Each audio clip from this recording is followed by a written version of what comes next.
शुक्लांबरधरं विष्णुं शशिवर्णं चतुर्भुजं प्रसन्नवदनं ध्यायेत् सर्वविघ्नोपशान्तये। मालां जडमरुं शूलं शङ्खं सुदर्शनं ददानं भक्तवरदं दत्तात्रेयं नमाम्यहम्। काषाय वस्त्रं करदण्डधारिणं कमण्डलुं पद्मकरेण शङ्खं चक्रं गदाभूषितभूषणाढ्यं श्रीपादराजं शरणं प्रपद्ये। अभ्रस्यामपिङ्गजटाबद्धकलापप्रांशुर्दण्डी कृष्णमृगत्वक्परिधानः सर्वान् लोकान् भावयानः कविमुख्यः पाराशर्यः पर्वस्वरूपं विवृणोतु।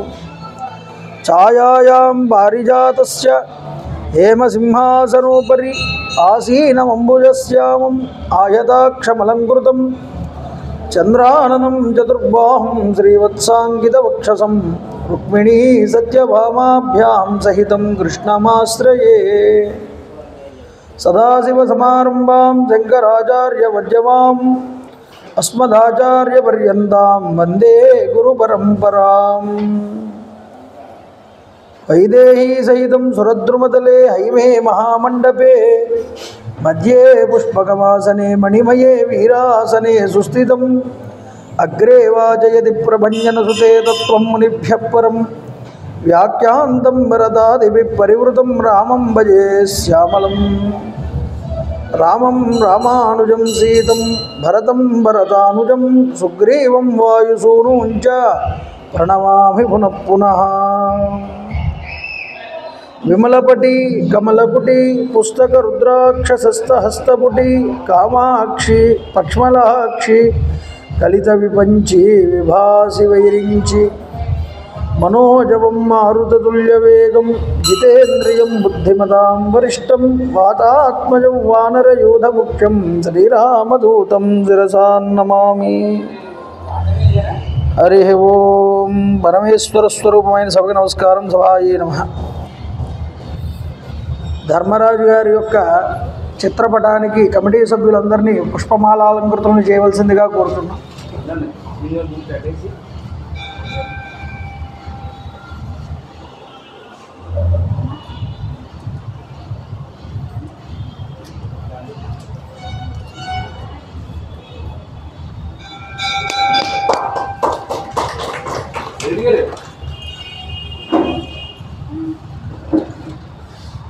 सीतादेवीयुतं वीरं सर्वाभरणभूषितं सीतापतिं हरिं ध्यायेत् अयोध्याकाण्डमुत्तमे।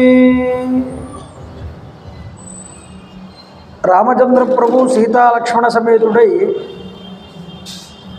గుహుడు దగ్గర సెలవు తీసుకుని నిన్నటి రోజు వత్సదేశంలోకి ప్రయాణించి ప్రయాగ క్షేత్రము వద్ద భరద్వాజ మహర్షి యొక్క ఆతిథ్యాన్ని స్వీకరించి అక్కడి నుండి చిత్రకూట పర్వతానికి బయలుదేరారు। వాల్మీకి మహర్షిని కలుసుకుని అక్కడ కుటీరాన్ని ఏర్పాటు చేసుకున్నారు। చారుల ద్వారా తెలుసుకున్నటువంటి సుమంత్రుడు దశరథుడి దగ్గరికి వెళ్ళి జరిగిన విషయాన్నంతటినీ చెప్పాడు। శోకమగ్నుడు అయ్యాడండి। రామచంద్ర ప్రభువు మాట్లాడిన మాటలన్నీ విని లక్ష్మణుడు మాట్లాడిన మాటలు విని ఎంతటి ఘోర పాపం చేసి ఉన్నానో కదా నేను, నా కొడుకు ఇన్ని ఇక్కట్ల పాలు పడడానికి కారణం మీరే కదా అని దూషించింది భార్య కౌసల్య। ఒకవైపు పుత్రుడి యొక్క వియోగం, మరొక వైపు భార్య చేసేటటువంటి నింద, ఇవి భరించలేకపోయాడండి దశరథుడు। అందుకనే లోకంలో ఒక ఆర్యోక్తి ఉన్నది। ఏమిటి అంటే, మనం చేసుకున్నటువంటి కర్మ ఎప్పటికైనా అది మనం అనుభవించడానికి సిద్ధంగా ఉంటుంది। అందువల్ల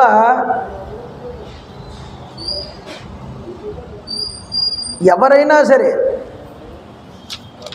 మనం ఒక తప్పు చేశాము అంటే దాని ప్రతిఫలం తప్పక అనుభవించవలసి ఉంటుంది। ఇది చెప్తున్నాడు దశరథుడు। కౌసల్యాదేవి నిన్నటి రోజు చాలా బాధపడింది. భర్తని ఇన్ని మాటలు అన్నాను, దీనివల్ల నేను చాలా తప్పు చేసిన దాన్ని అయ్యాను. శోకంలో ఏం చేస్తామో మనిషి అనేటటువంటి వాడు ఎవరికీ తెలియదు. శోకో నాశయతే ధైర్యం, శోకో నాశయతే స్మృతం, శోకో నాశయతే సర్వం, నాస్తి శోక సమోరిపు. శోకం చెడగొట్టనటువంటిదంటూ ఏమీ లేదు, అన్నింటినీ చెడగొడుతుంది. అందువల్ల శోకాన్ని ముందు మీరు దూరంగా ఉంచుకోవాలి.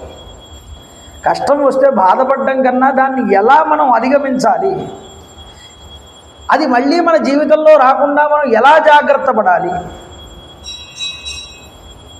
ఇదే సిద్ధాంతం దశరథుడికి పట్టిందండి. కౌసల్యాదేవి పాపం వేడుకున్న తర్వాత అసలు నాకు ఇన్ని కష్టాలు రావడానికి గల కారణం ఏమిటా అని ఆలోచించాడు. యథాచరతి కళ్యాణి శుభం వా యది వా అశుభం తదేవ లభతే భద్రే కర్త కర్మజమాత్మనః. ఓ కళ్యాణి, ఓ కౌసల్య, లోకంలో పాపము పుణ్యము అనేటటువంటి రెండు ఉన్నాయే. ఈ కృత్యములు ఎవరైతే పాపం చేస్తారో, ఎవరైతే పుణ్యం చేస్తారో వాటి ఫలితంగా తగిన రీతిగా సుఖము దుఃఖము అనేటటువంటివి మనిషికి సంప్రాప్తిస్తాయి. అవశ్యం అనుభోక్తవ్యం కృతం కర్మ శుభాశుభం కదా. ఎవడు చేసిన కర్మకి వాడు తప్పకుండా అది శుభకర్మ అయితే మంచి ఫలితాన్ని అనుభవిస్తాడు, చెడు ఫలితమైతే దుఃఖాన్ని తప్పక అనుభవిస్తాడు. గురు లాఘవ సమర్థానాం ఆరంభే కర్మణ ఫలం. ఏదైనా ఒక పనిని పూనుకున్నప్పుడు దానివల్ల వచ్చేటటువంటి ఫలితం మంచిదైనా లేకపోతే చెడుదైనా, అది అధికమా లేక స్వల్పమా అనేటటువంటి దాన్ని గుర్తింపకుండా పని పూర్తి చేస్తాడు చూసారా, వాడు మూర్ఖుడు అన్నాడు. ఒక పని మనం చేసామండి, ఆ పని చేసినప్పుడు ఏమవుతుందంటే ఇది మంచి పనా చెడ్డ పనా ముందు పని చేసే ముందే ఊహించుకోవాలి. నీకు తెలియాలి, తెలియకపోతే అడిగి తెలుసుకోవాలి. నేను చేసేది మంచి మార్గంలో వెళ్తున్నానా చెడు మార్గంలో వెళ్తున్నానా. పోనీ అక్కడ దాకా విడిచిపెట్టండి. ఒకవేళ నువ్వు చేసేది మంచి పని అని లేదా చెడు పని అని తెలిసిన తర్వాత దానివల్ల వచ్చే ఫలితం ఎంత ఉంటుంది, నేను ఈ పని చేయడం వల్ల నాకు ఎంత ఫలితం వస్తుంది. ఒక చెడ్డపల్లి పని చేస్తున్నావని నీకు తెలిసింది, అయినా సరే చేస్తున్నావు. చేసినప్పుడైనా ఆలోచించుకోవాలంటే ఏమని, నేను ఇంత చెడ్డ పని చేస్తున్నాను కదా, ఇంత చెడ్డ పని చేస్తున్నాను కాబట్టి దీని ద్వారా నేను తర్వాత ఎంత పాపాన్ని మూటగట్టుకోవాల్సి వస్తుందో కదా, దీనివల్ల నేను తర్వాత ఎంత దుఃఖాన్ని అనుభవించవలసి వస్తుందో కదా అనేటటువంటి ఆలోచన కనుక ఆలోచన చెయ్యకుండా చేసే పనులుంటాయే, అలా చేసేవాడు మూర్ఖుడు అని చెప్తున్నాడు. ఎందుకు అంటే నేను కూడా అలా చేసిన వాడినే కాబట్టి. ఒక రైతు ఉన్నాడు కౌసల్య, ఆ రైతు ఒక మామిడి తోటలోకి వెళ్ళాడు. అప్పుడే పూత పూస్తోంది, మామిడి చెట్లన్నీ కూడా పూత పూస్తున్నాయి. అయితే ఏమైంది అంటే అక్కడే మోదుగు చెట్లు కూడా ఉన్నాయి. మోదుగు చెట్లు కూడా పువ్వులు పూస్తున్నాయి, అప్పుడే పూత పూస్తోంది. రైతు ఒక్కసారి ఈ పూతని ఆ పూతని చూశాడు. మామిడి చెట్లు యొక్క పూత చాలా చిన్నగా ఉన్నాయండి, చిన్న చిన్న పువ్వులుగా పిందులు కదా అవి ముందు పూసేవి, చిన్న చిన్న పువ్వులు పూస్తాయి పూత వచ్చినప్పుడు. మోదుగు చెట్లు పూత పెద్ద పెద్ద పువ్వులు వచ్చాయండి. అయితే చూడండి, రైతు అనుకున్నట్ట మామిడి చెట్లు చిన్న పూత పూసింది, దీనివల్ల ఫలితం ఏముండదు, పెద్ద పెద్ద పువ్వులు పూసింది కదా, ఈ మోదుగు చెట్టే మంచి ఫలితాన్ని ఇస్తుంది అనుకున్నట్ట. అనుకుని ఏం చేశాడంటే ఈ మామిడి చెట్లన్నీ నరికేశాడు, ఈ మోదుగు చెట్లను అట్టే పెట్టుకున్నాడు. అట్టే పెట్టుకుంటే అది బాగా ఫలించిన తర్వాత మోదుగ కాయలు చిన్న చిన్న కాయల్ని కాసింది. అవి దేనికి ఉపయోగపడి చావు. తర్వాత వాడి పక్క పొలంలో ఉన్న రైతు మామిడి పళ్ళన్నీ తీసుకువెళ్ళి అమ్ముకుని తింటూ ఉంటే అది చూసి అయ్యయ్యో నేను అనవసరంగా మామిడి చెట్లని నరికాను, ఆ ఫలితాన్ని నేను పొందలేకపోయాను అని బాధపడ్డాడు కౌసల్య. ఇప్పుడు ఆ రైతు లాంటి వాడిని నేను మంచి ఫలం దగ్గరికి అందుతోందనేటటువంటి సమయంలో నా కొడుకైనటువంటి రాముణ్ణి అరణ్యాలకి పంపేసుకున్నాను, మోదుగ చెట్టు లాంటి కైకని తీసుకొచ్చి నా నెత్తి మీద పెట్టుకున్నాను అన్నాడు. ఇది నాకు జరిగినటువంటిది. ఇలా ఎందుకు జరుగుతుందో తెలుసా? మనిషికి వాడు చేసినటువంటి పాపపు కర్మ పూర్వజన్మలో అయితేనేవ్వండి, ఈ జన్మలో అయితేనేవ్వండి, అది ఆ సమయం వచ్చేటప్పటికి మనిషిని ఆ విధంగా ఆలోచింపజేయిస్తుందిట. అందువల్ల వాడు తప్పు మార్గంలోకి నడుస్తాడు, దానివల్ల వాడు పతనం అవుతాడు. మనిషి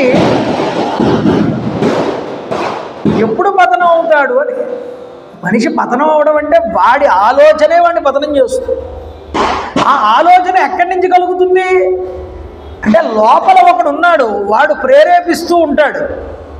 ఈ ప్రేరణ దేని వల్ల కలుగుతుందని, వీడు చేసిన మంచి పని వల్ల, వీడు చేసిన చెడు పని వల్ల లోపల నుంచి ఆ ప్రేరణ వస్తుంది. అంటే మనసు బుద్ధిని కప్పేస్తుందన్నారు. చెడు పనులు చేసిన వాడికి బుద్ధిని ఆలోచించలేడు. బుద్ధితో ఆలోచించగలిగేవాడు పురాకృత పుణ్యం వల్ల మంచి మార్గం వైపు నడుస్తాడు. అందుకనే రామచంద్ర ప్రభు గురించి మాట్లాడుతూ రామ బుద్ధిమాన్, బుద్ధిమాన్ అన్నారు రాముడిని. ఆయన బుద్ధితో ఆలోచిస్తాడు, ఏది ఆలోచించి. అందువల్ల పుణ్యం చేసుకున్న వాడికి బుద్ధి అందుతుంది, ద్యోతకం అవుతుంది. పాపం చేసిన వాడికి ఆ బుద్ధి అందదు, మనసు కప్పేస్తుంది అన్నాడు. కాబట్టి కౌసల్య, నాకు ఈ సంఘటనను చూస్తూ ఉంటే నా యుక్త వయస్సులో జరిగినటువంటి ఒక సంఘటన, నేను చేసిన ఒక తప్పు నాకు గుర్తుకు వస్తున్నది అన్నాడు. ఏమిటిట? లబ్ధ శబ్దేన కౌశల్యే కుమారేణ ధనుష్మత కుమారః శబ్దవేదితి మయా ఆపవిధం కృతం.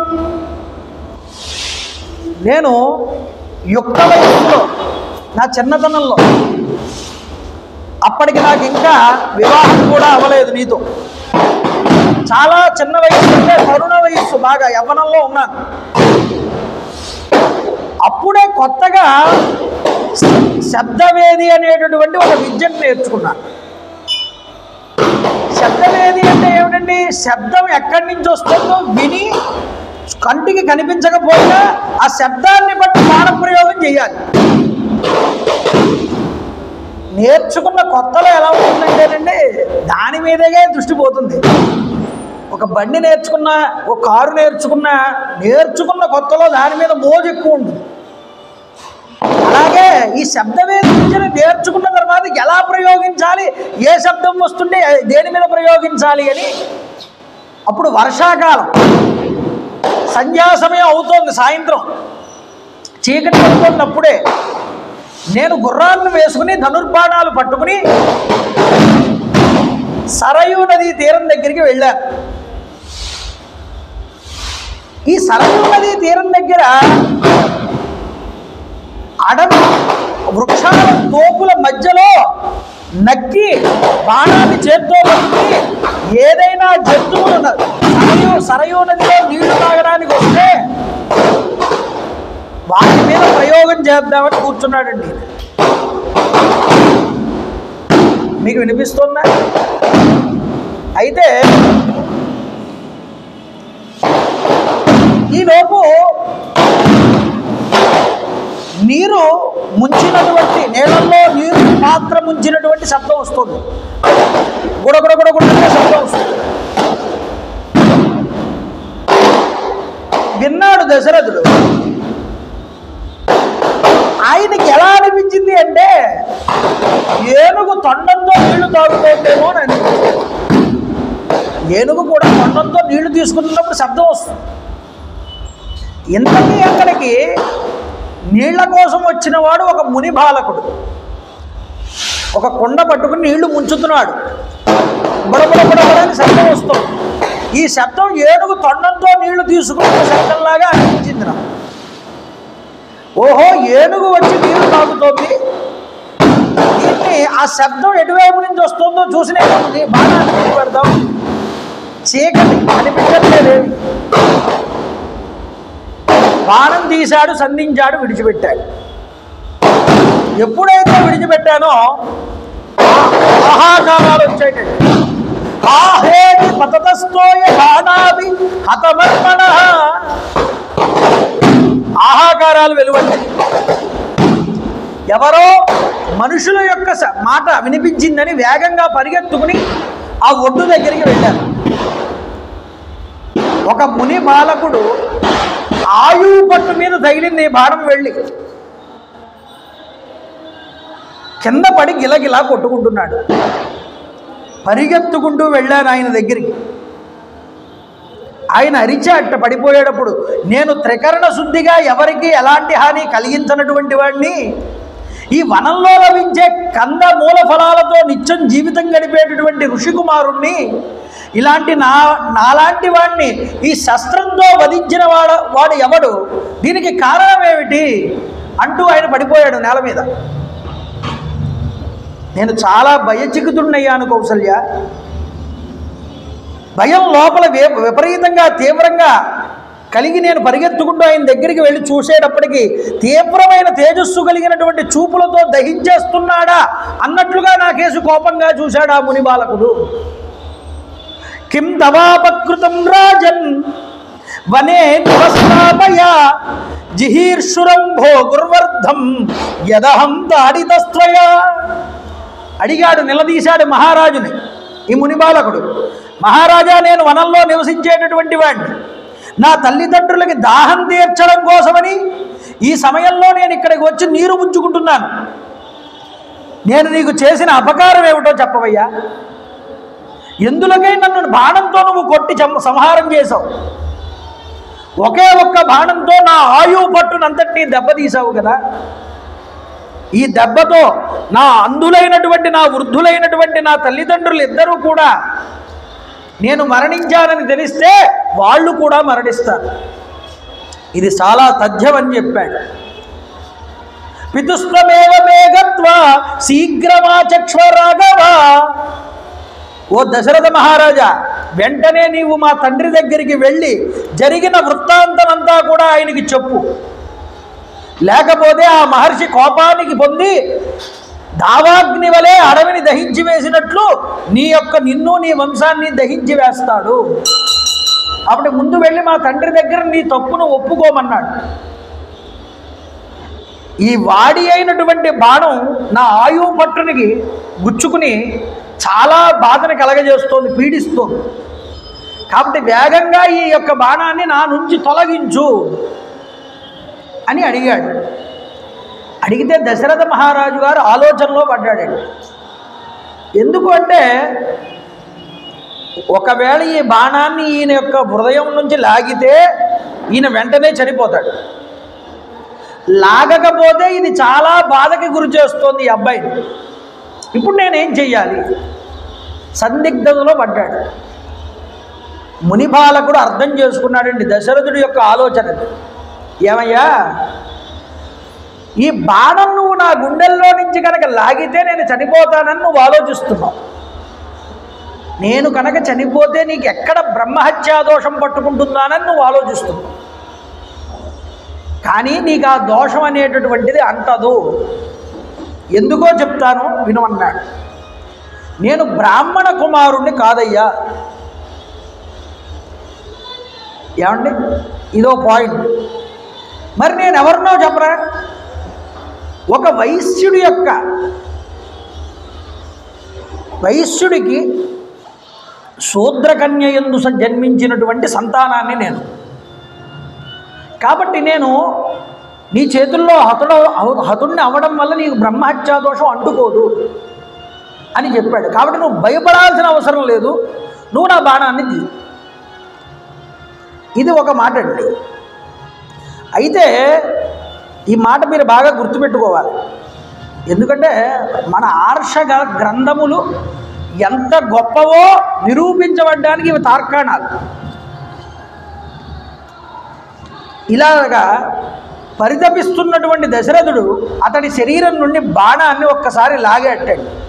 అలా లాగగానే రక్తం అనేటటువంటిది వెదజిల్లింది పైకి.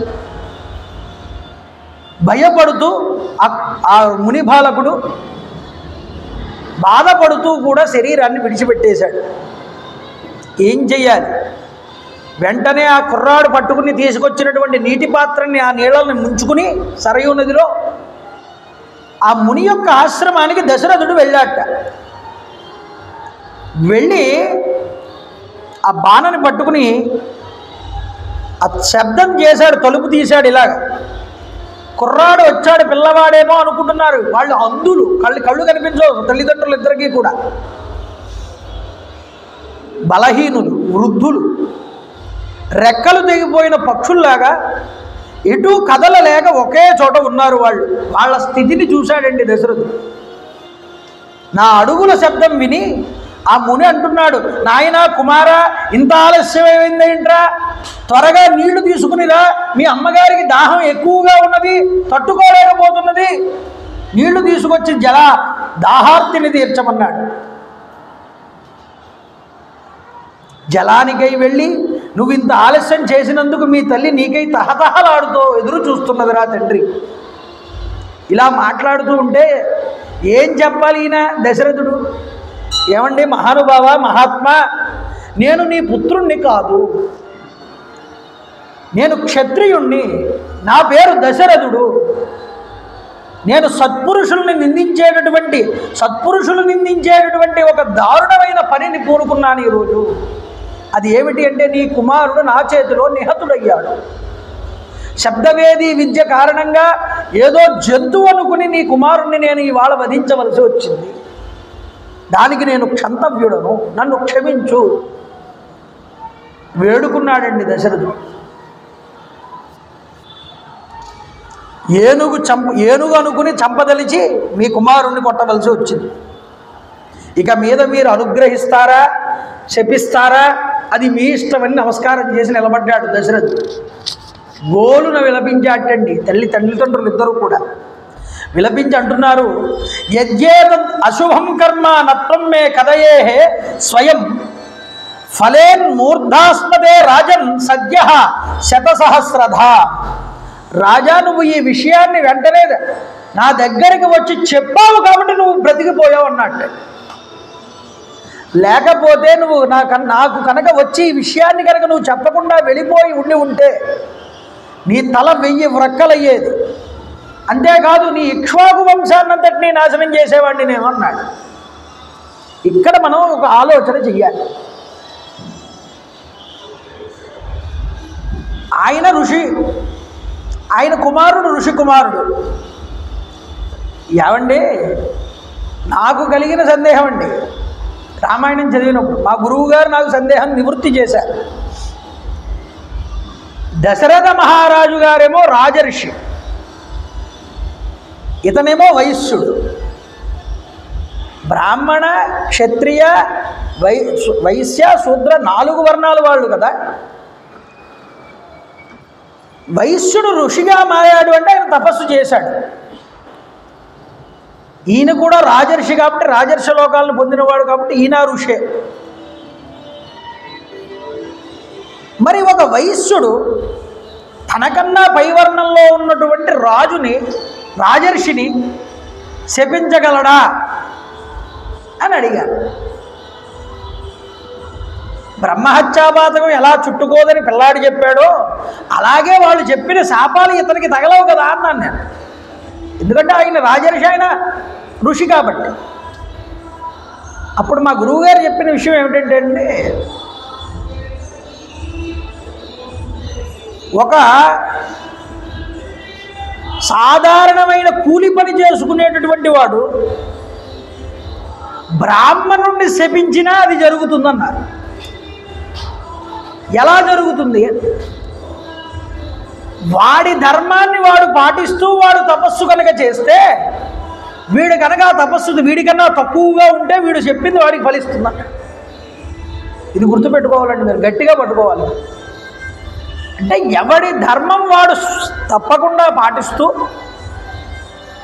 భగవంతుణ్ణి సేవిస్తూ తపస్సునందు ఉంటాడో, అంటే వాడి మనస్సు పరమాత్మ యందు లగ్నమై ఉంటుంది, వాడు ఏ వర్ణం వాడైనా ఆ తపశ్శక్తిని పొంది తీరతాడు.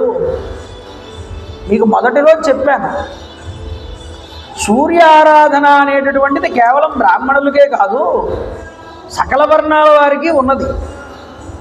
బ్రాహ్మణుడై సంధ్యావందనం చేయలేదు, లేకపోతే సూర్యుడిని ఆరాధించలేదు, సూర్యుడికి అర్ఘ్యప్రదానం విడిచిపెట్టలేదు, వాడికి ఆ శక్తి ఉండదు. శూద్రుడై కూడా ఉదయ సంధ్యా సమయాల యందు సూర్యుడికి నమస్కారం చేసి మనసు యందు సూర్యుడిని భావన చేసి సూర్యారాధన కనుక చేస్తున్నాడే అనుకోండి, వాడికి ఆ శక్తి వస్తుంది. ఇప్పుడు వీడు బ్రాహ్మణుడిని ఏదైనా నిందించినా అది జరిగి తీరుతుందన్నారు. కాబట్టి ఋషి కుమారుడే కానీ వైశ్యుడే అయినా తాను ఋషి కాబట్టి, తపస్సు చేశాడు కాబట్టి, తన ధర్మంలో ఉన్నాడు కాబట్టి తను అన్న పని నెరవేరుతుందన్నారు. అందువల్ల వర్ణభేదాలు లేవండి. వీడు నాకన్నా పెద్ద వర్ణం వాడిని నేను ఏమీ అనలేను చేయలేను అనేది ఏం లేదు. ధర్మవ్యాధోపాఖ్యానం చెప్పానుగా మొన్న మీకు. కౌశికుడు అనే బ్రాహ్మణుడు ఆశ్చర్యపోయాడు. ఈయన ఎక్స్పోర్ట్ ఇంపోర్ట్ మాంసం బిజినెస్ చేశాడు, కానీ తన ధర్మాన్ని పాటిస్తూ తన వ్యాపారం తాను చేసుకుంటూ తన తల్లిదండ్రుల్ని దైవంగా భావన చేశాడు. అందువల్ల ఆ శక్తి వచ్చింది అతనికి. మనల్ని విడదీయడానికి పాశ్చాత్యులు చేసినటువంటి గొప్ప గొప్ప పనుల వల్ల మమ్మల్ని తక్కువగా చూశారు, మిమ్మల్ని ఎక్కువగా చూశారని అనుకుంటున్నారు. కానీ రామాయణ భారత భాగవతాలు మీరు చూడండి, ఒక కారణం లేకుండా ఎవరిని కూడా ఒక మాట కానీ, ఒక పని కానీ, ఒక సంహారం కానీ చెయ్యరండి ఋషులు కానీ దేవతలు కానీ. ఏకలవ్యుడు కథ వచ్చినప్పుడు మహాభారతంలో ఇదే చెప్పాం. ఏకలవ్యుడు అనేటటువంటి వాడు రాక్షస గణాల నుంచి పుట్టినటువంటి వాడు. ఆ రాక్షస గణంలో వాడు ఎవడి యొక్క పార్టీలో చేరాడు అంటే శిశుపాల, దంతవక్త్ర, విడూదర, అలాగే గొప్ప గొప్ప వాళ్ళ జరాసంధుడి యొక్క గ్రూప్ బ్యాచ్ వీళ్ళందరూ కూడా. వీళ్ళందరినీ మట్టుబెట్టడానికే వచ్చారు శ్రీకృష్ణ పరమాత్మ. ఈ విషయం ఎవరికి తెలుసు? ద్రోణుడికి తెలుసు. వీడు చాలా రాక్షసుల వైపు పక్షం వాడు, వీడు ఉండకూడదు. ఎందుకని? చాలామంది అన్ని వర్ణాల వారికి విద్య నేర్పాడండి ద్రోణుడు. కర్ణుడు సూతపుత్రుడు, అప్పటికి ఇంకా పాండవుల వాడని తెలియదు ఎవరికి. సూతపుత్రుడైనా సరే వచ్చి నాకు విద్య నేర్పమంటే నేర్పాడు ద్రోణుడు. అలాంటిది ఏకలవ్యుడికి ఎందుకు అన్యాయం చేస్తాడండి? ఏకలవ్యుడు చెయ్యకూడని పనులు చేశాడు. వాడి ఆలోచన విధానం మంచిది కాదు, క్రూరమైన స్వభావం కలిగిన వాడు. వాడికి అస్త్రం ఇస్తే దాన్ని దుర్వినియోగం చేస్తాడు. అందువల్ల నేర్పనన్నాడు. దాన్ని తీసుకొచ్చి వర్ణాలకి అతికించారు. తీసుకొచ్చి చూడండి ఎంత దారుణమైన చర్యలు ఇవన్నీ. నువ్వు తెలుసుకోవాలి మనం, శాస్త్రం ఏం చెప్పింది, ఎందుకు ఇలా ఉన్నది అదవుతుందండి. అందువల్ల ఏమిటి అంటే ఏది జరిగినా అది లోకశ్రేయస్సు కోసం ఋషి ఆలోచిస్తాడు, కానీ మనుషుల మధ్య చిచ్చు పెట్టడానికి ఎవరు ఆలోచించరు. ఎందుకంటే శ్రీకృష్ణ పరమాత్మ మీదకి 18 సార్లు దండయాత్ర చేసి వచ్చాడు జరాసంధుడు. 18 సార్లు దండయాత్ర చేస్తే శ్రీకృష్ణ పరమాత్మ ఏమీ అనలేదు. వెనక్కి వచ్చేసేవాడు, ఎప్పుడు యుద్ధం చేసేవాడు కాదు. అప్పుడు వాళ్ళ అన్నగారు అన్నారు, బలరాముడు ఎందుకు వాడిని ఉపేక్షిస్తావు కృష్ణ, నువ్వు అని నేను వెళ్ళి చంపేస్తానన్నాడు.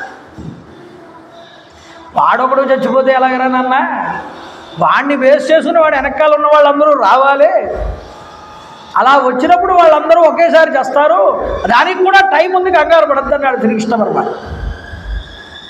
అందువల్ల టైం కోసం చూస్తాడు భగవంతుడైనా.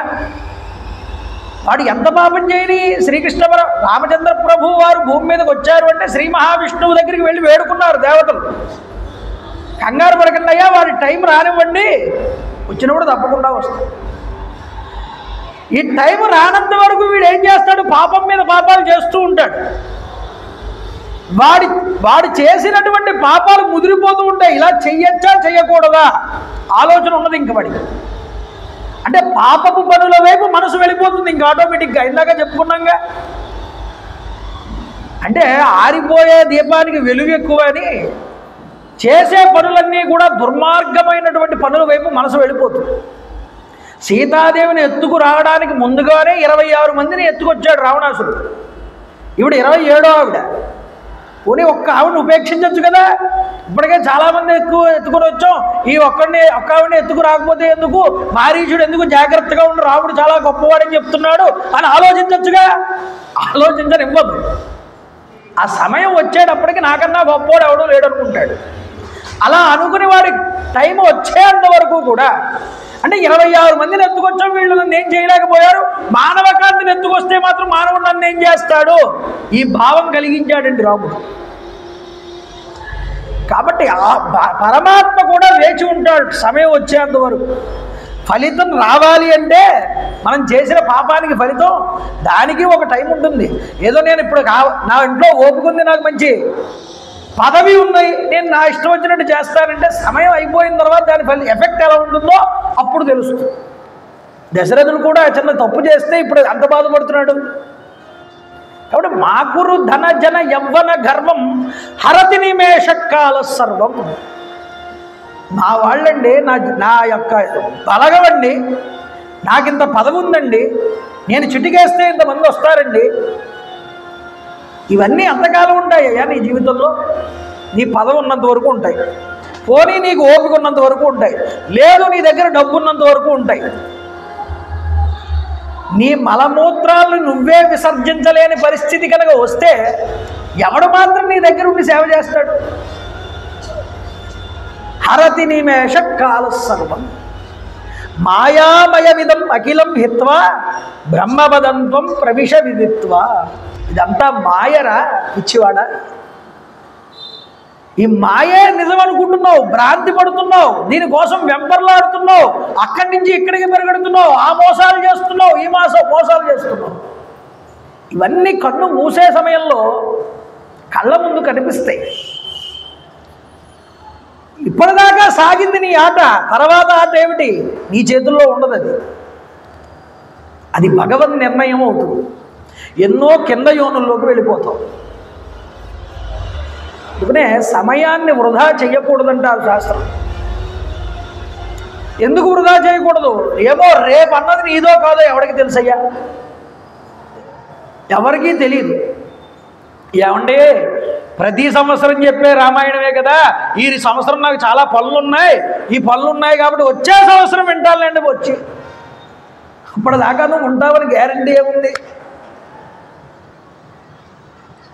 భీముడు అంటాడు ధర్మరాజుతో, ఏమయ్యా వాళ్ళు వెళ్ళిపోతున్నారు, ఎందుకు వచ్చారు, ఎందుకు వెళ్ళిపోతున్నారు అంటే ఏదో కావాలన్నారు, రేపు రమ్మన్నారు ఇస్తాను. అబ్బా, రేపు వరకు నువ్వు బతుకుంటావని నీకు నమ్మకం ఉంది అంటే నువ్వు మృత్యువుని జయించావు, చాలా గొప్పవాడి అన్నయ్యా నువ్వు అన్నాడు భీముడు. అంటే రేపు దాకా బతికున్నావని నీకు నమ్మకం ఉంది అంటే నువ్వు మృత్యుని జయించినట్లేగా.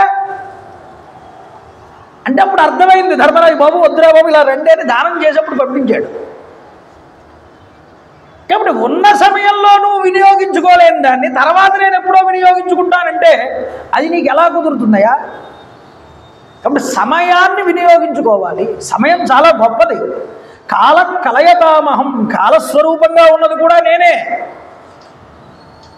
అప్పుడు భగవంతుడి యొక్క స్వరూపంగా కాలాన్ని చూడాలి. అందుకని కాలాన్ని వృధా చెయ్యకయ్యా. చెడు సాంగత్యాలతో, చెడు మాటలతో, చెడు దుర్బోధలతో నీ యొక్క సంస్కారాన్ని కుంటుపాటు చేసుకోకు. నీ వ్యక్తిత్వాన్ని చెడమార్గం వైపుకు పెట్టుకోకు. కాబట్టి ఇది చెప్తున్నారు మనకి ఋషులు, ఇవి చెప్తున్నాయి మనకి శాస్త్రాలు. సమయం చాలా గొప్పది.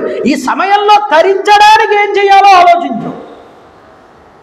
7 రోజులే ఉంది, చచ్చిపోతాడని తెలుసు పరీక్షిత్తుకి. ఈ 7 రోజుల్లో ఏం చేయాలి? అన్ని సుఖాలు అనుభవించాలని అనుకోలే. ఇంత రాజ్యానికి రాజు చక్రవర్తి అయినా ఈ 7 రోజుల్లో నేను ఎలా తరించాలి, ఏది చేస్తే నేను తరిస్తాను. గంగానదీ తీరం దగ్గర మునులందరినీ కూర్చోబెట్టుకుని బతిమాలుతూ ఉంటే సుఖమహర్షి వారు వచ్చారు. ఊరకరారు మహాత్ములు. నీకు ఆ ఆర్తుంటే, నేను ఉద్ధరించబడాలి, నేను బాగుపడాలనేటటువంటి కుతూహలం నీలో ఉంటే, నిన్ను ఉద్ధరించడానికి గురువు ఎప్పుడూ సిద్ధంగా ఉంటాడు ఏదో రూపంలో. గురు అనుగ్రహాన్ని పొందాలి దైవానుగ్రహం కన్నా ముందు. దుర్లభం త్రయమే వేతత్ దైవానుగ్రహ హేతుకం మనుష్యత్వం ముముక్షుత్వం మహాపురుష సంశయ. అసలు మనిషిగా పుట్టడం చాలా గొప్ప విషయం. ఇది దొరకమంటే దొరికే జన్మ కాదు, అత్తత మాటలో వచ్చేది కాదు మానవ జన్మ. జంతువునాం నరజన్మ దుర్లభమత పుంస్త్వం తతో విప్రత. అందులో జ్ఞానం కలిగిన వాడిగా పుట్టడం ఉన్నదే, ఇది చాలా గొప్పది. ఈ జ్ఞానం రావాలంటే ఎలా వస్తుంది? దైవానుగ్రహ హేతుకం మనుష్యత్వం ముముక్షుత్వం. ముముక్షుత్వం కలగాలి. నేను భగవంతుడి వైపు నా యొక్క ప్రయాణాన్ని మొదలు పెట్టాలనుకోవాలి. మరి సకల జీవుల యందు పరమాత్మని దర్శనం చేయగలిగే స్థితి నాకు రావాలని అనుకోవాలి. అలా రావాలంటే ఏం చెయ్యాలయ్యా? ముందు దేవాలయానికి వెళ్తే కోరికలు కోరడం పక్కన పెడితే, ముందు ఆ ఉన్నటువంటి విగ్రహం భగవంతుడేనే నమ్మకం ముందు నీకు రావాలి. నువ్వు విగ్రహంలోనే భగవంతుడిని చూడలేనప్పుడు మనుషుల యందు భగవంతుడిని ఎలా చూస్తావయ్యా? అందుకనే విగ్రహారాధన పెట్టారు మనకి హిందూ ధర్మంలో. అక్కడ కూర్చుంటాడు శివాలయంలో, అక్కడ ఉన్నది శివుడు అనే నమ్మకం ఉందనుకోండి, వాడు ఎవరితోనూ మాట్లాడు, దైవచింతన చేస్తాడు. అక్కడ ఉన్నది లింగం రాయి అని అనుకున్నవాడు బయట ఊళ్ళో ఉన్నటువంటి చెత్త కబుర్లన్నీ తీసుకొచ్చి ఇక్కడ చెప్తాడు. అంటే నమ్మకం ఎక్కడున్నది? నీ హృదయమునందు ఉన్నది. నువ్వు నిజంగా అక్కడ భగవంతుడు ఉన్నాడని విశ్వాసం నీకు కలిగితే నువ్వు పరమాత్మ చింతన వైపుకు వెళ్తావు. దృష్టి కలుగుతుంది, భగవంతుడిని అందరి యందు దర్శనం చేయగలిగేటటువంటి దృష్టి. అసలు ముందు ఒక విగ్రహం, ఒక శిల, అందులో భగవతత్వం చైతన్యం నిండి ఉన్నది అనే నమ్మకమే నీకు లేనటువంటి రోజున నువ్వు నలుగురిలో దైవత్వాన్ని ఎలా చూడగలవయ్యా? కాబట్టి ముముక్షత్వం రావాలన్నా కూడా దుర్లభమే. మరి మనుష్యత్వం రావాలి, ముముక్షత్వం రావాలంటే అసలు నువ్వంటూ మహాపురుషుల్ని ఆశ్రయం చెయ్యాలి. మహాపురుష సంశ్రయ. లేకపోతే ఏమవుతుందంటే, చేసినటువంటి తప్పులు సరిగైనటువంటి ఫలితాలు అనుభవించే సమయం వచ్చేటప్పటికీ భగవంతుడు వేలు పెట్టి హెచ్చరిస్తాడు. ఒరే, నువ్వు ఇన్ని తప్పులు చేసావు, నిన్ను క్షమించాలి అంటే నేను ఎలా క్షమిస్తాను చెప్పు? తల్లి మాతృగర్భంలో తలకిందులుగా పడుకుని ఆ ఉమ్మనీరు మధ్యలో తిరుగుతూ ఉంటాడు శిశువు. విపరీతమైనటువంటి శరీరానికి దురద, అలాగే మంట, ఇవన్నీ కలుగుతూ ఉంటాయి. గోక్కోలేడు, ఆ మంట తగ్గదు, తిరుగుతూ ఉంటాడు. ఎప్పుడు బయటపడిపోదావా ఈ నరకంలో నుంచి అనేటటువంటి గర్భస్థ నరకాన్ని అనుభవిస్తున్న శిశువు భగవంతుడు ఇంకొక నెల రోజుల్లో వీడు వచ్చేస్తాడు. బయటకన్న సమయంలో పూర్వజన్మని గుర్తు చేస్తాడు. రే అబ్బాయి, ఈ తప్పులు చేసావు కదా, అందువల్ల నీకు ఇంతటి నరకం అనుభవింపజేయించి ఇప్పుడు ఈ గర్భంలోకి ప్రవేశపెట్టాం. తెలియగానే వాడికి ఆ స్మృతి, అయ్యో ఇన్ని తప్పులు చేశాను నేను, ఒక్క అవకాశం ఏమి ప్రభు, నేను బయటకు వచ్చి నేను మారిపోయి నీ పాదాలు తప్ప వేరే దాన్ని నేను పట్టుకోనంటాడు. ప్రార్థన కూడా ఎంతలా ఉంటుందంటే, ఇక నువ్వు లేకపోతే నేను లేను, నువ్వు నన్ను అనుగ్రహించన్నంతలాగా ఉంటుంది. సరే బయట వదులుతాడు. శటము అనే వాయువు పట్టుకుని పూర్వజన్మ స్మృతంతో పోతుంది, ఏడుస్తాడు. అందుకుని చూడండి, ఏమీ తెలియదు, మళ్ళీ మామూలే. కాబట్టి మానవ జన్మలో పుట్టి ముముక్షత్వం పొందాలి అంటే ముందు మహాపురుషుల యొక్క సంశ్రయం రావాలి. అంటే గురువులు అనేటటువంటి వాడు నీ జీవితానికి ఆధారం అవ్వాలి. జ్ఞాన గురువు అంటారు, బోధక గురువు అంటారు. గురువుల్లో కూడా రకాలు ఉన్నారు. ఏ గురువు తగలాలి? నీకు జ్ఞానాన్ని బోధించగలిగేటటువంటి గురువు రావాలి. ఆయన్ని ఆశ్రయించాలి. ఆయన చెప్పిన దాన్ని మనం మననం చెయ్యాలి. మననం చేయడం వల్ల ఏం జరుగుతుంది? నిధిధ్యాసం కలుగుతుంది. ఈ నిధిధ్యాసన వల్ల ఏమవుతుంది? నీ మనసు దానికి అలవాటు పడుతుంది. అలవాటు పడిన తర్వాత దాన్ని అభ్యాసంలో పెడతావు. ఇది పెట్టడం రావాలి అంటే దీని వెనకాల ఇంత ప్రాసెస్ ఉందయ్యా. కాబట్టి జ్ఞానం పొందాలి అంటే మనిషి అనేటటువంటి వాడు గురువుని వినా మరొక మార్గం లేదు ఆశ్రయించడానికి. వాడు మనుష్యత్వం కలిగి వాడికి ముముక్షత్వం కలగాలి అంటే గురువు ఆశ్రయం అనేటటువంటిది కలిగి తీరాలి. కాబట్టే మనం తప్పు పని చేసినప్పుడు భగవంతుడు ఆ గర్భవాసంలో ఉన్నప్పుడు ఒరేయ్ నువ్వు ఇన్ని తప్పులు చేశావు అని మనకి గుర్తు చేస్తాడు. అత్తరి భీష్మ ముఖ్యులకు అచ్చటి వృద్ధ జనంబులల్లా నోరెత్తక మిన్నకుండిరి మహీశ్వరు చిత్త మెరుంగకుంకి. తిక్కన గారంటారు మహాభారతంలో ఈ మాట. అంతమంది సభామధ్యంలో ఒక ఆడదాన్ని తీసుకువచ్చి వలువలు ఊడదీసేస్తూ ఉంటే రాజుగారు ఏమనుకుంటారోనని పెద్ద పెద్ద ప్రముఖులు కూడా మాట్లాడకుండా నోరు మూసు కూర్చున్నారు. మాట్లాడకుండా కూర్చుని ఏం చేశారు? ధర్మం చెప్పాలి సభలో. ఆ ధర్మం చెప్పలేదు ఎవడు కూడా. ఒరే మీరు చేస్తున్నది తప్పు అన్నవాడు ఒక్కడు లేడు అక్కడ. లేకపోవడం వల్ల ఏమైందయ్యా? వట్టి కుమారు నిన్గినియ నోపడా అక్కట కాన్పగన్నా నా చిత్తమే కాదు లోకముల చిత్తములన్నీ సంతసింపవే. శ్రీకృష్ణ పరమాత్మ అంటాడు ఈ మాట. ఒక్క కుమారుణ్ణి పిలిచి మందలించి ఒరే నువ్వు చేస్తున్నది తప్పురా అని ఆ రోజు ధృతరాష్ట్రుడన్నా భీష్ముడన్నా పోనీ ద్రోణుడన్నా గురువు పోనీ సభలో ఉన్న ఒక్కడు నిలబడి అన్నా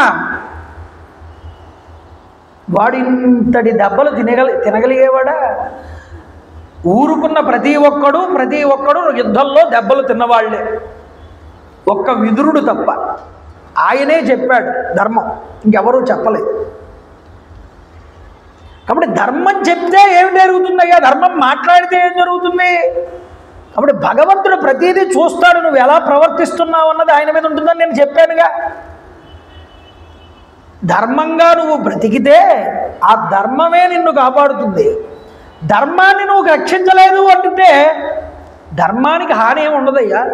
సారపు ధర్మము విమల సత్యము పాపము చేత బొంగుచే చెడవావిలి అయిన అవస్థ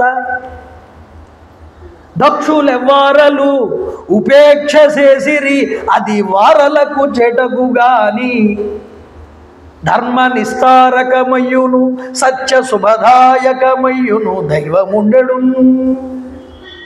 శ్రీకృష్ణ పరమాత్మ అంటారు ఈ మాట. ధర్మాన్ని రక్షించకపోతే దానికి ఏమీ హాని ఉండదు. దాన్ని కాపాడడానికి భగవంతుడైనా వస్తాడు ఆఖరికి. కానీ ధర్మాన్ని నువ్వు రక్షించలేకపోతే పాడైపోయేది ఎవరు అంటే నువ్వే. దానివల్ల చాలా ఇబ్బందులు కలుగుతాయి నీకు తర్వాత.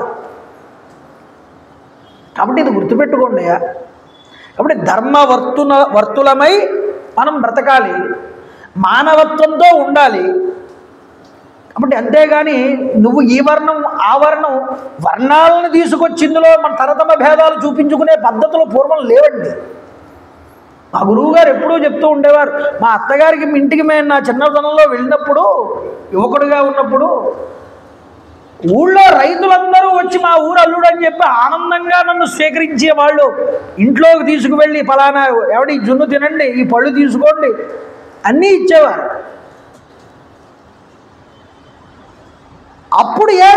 అప్పుడు నిజానికి వర్ణ ధర్మాలన్నీ ఉన్నాయి. అయినా సరే అక్క బావ చెల్లి తమ్ముడు అందరూ కలిసిమెలిసి ఉండేవారు. నిజానికి వర్ణ ధర్మాలు లేనిది ఇప్పుడు. కానీ ఇప్పుడు చూడండి, వీడు ఆ కులం వాడని, వీడు ఈ క్యాస్ట్ అని, వాడు ఆ క్యాస్ట్ అని కొట్టుకుని వస్తున్నాం మనం. ఏమిటి కారణం? పల్లెటూళ్ళల్లో అందరూ కలిసి సాయంత్రం అయితే పురాణం వినేవారు. ఇప్పుడు రచ్చబండల మీద కూర్చుని రాజకీయాలన్నీ మాట్లాడుతున్నారు. ఎవడింటికైనా ఒక కారు వచ్చి ఆగింది అంటే వీడు ఈ టైంలో కారు ఎందుకు వేసుకొచ్చాడు, వీడి కారులోనే ఎందుకు వచ్చాడు, ఇవన్నీ నీకెందుకయ్యా?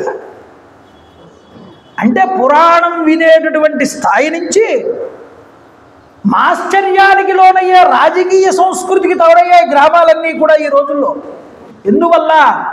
భగవత్ సంబంధమైన విషయాలు లుప్తమవడం వల్ల. దానివల్ల అన్యమత ప్రచారాలు పెరిగి ప్రజలందరూ కూడా నాస్తికత్వం వైపు, అధర్మం వైపు విచ్చలవిడిగా వెళ్ళిపోతున్నారు. నువ్వు తప్పు చెయ్యాలి, మా దేవుడు చెప్పాడు, ఎందుకంటే కడగడానికి మా దేవుడు ఉన్నాడు కాబట్టి. ఇంత దారుణమైన స్థితికి వెళ్తుందిగా.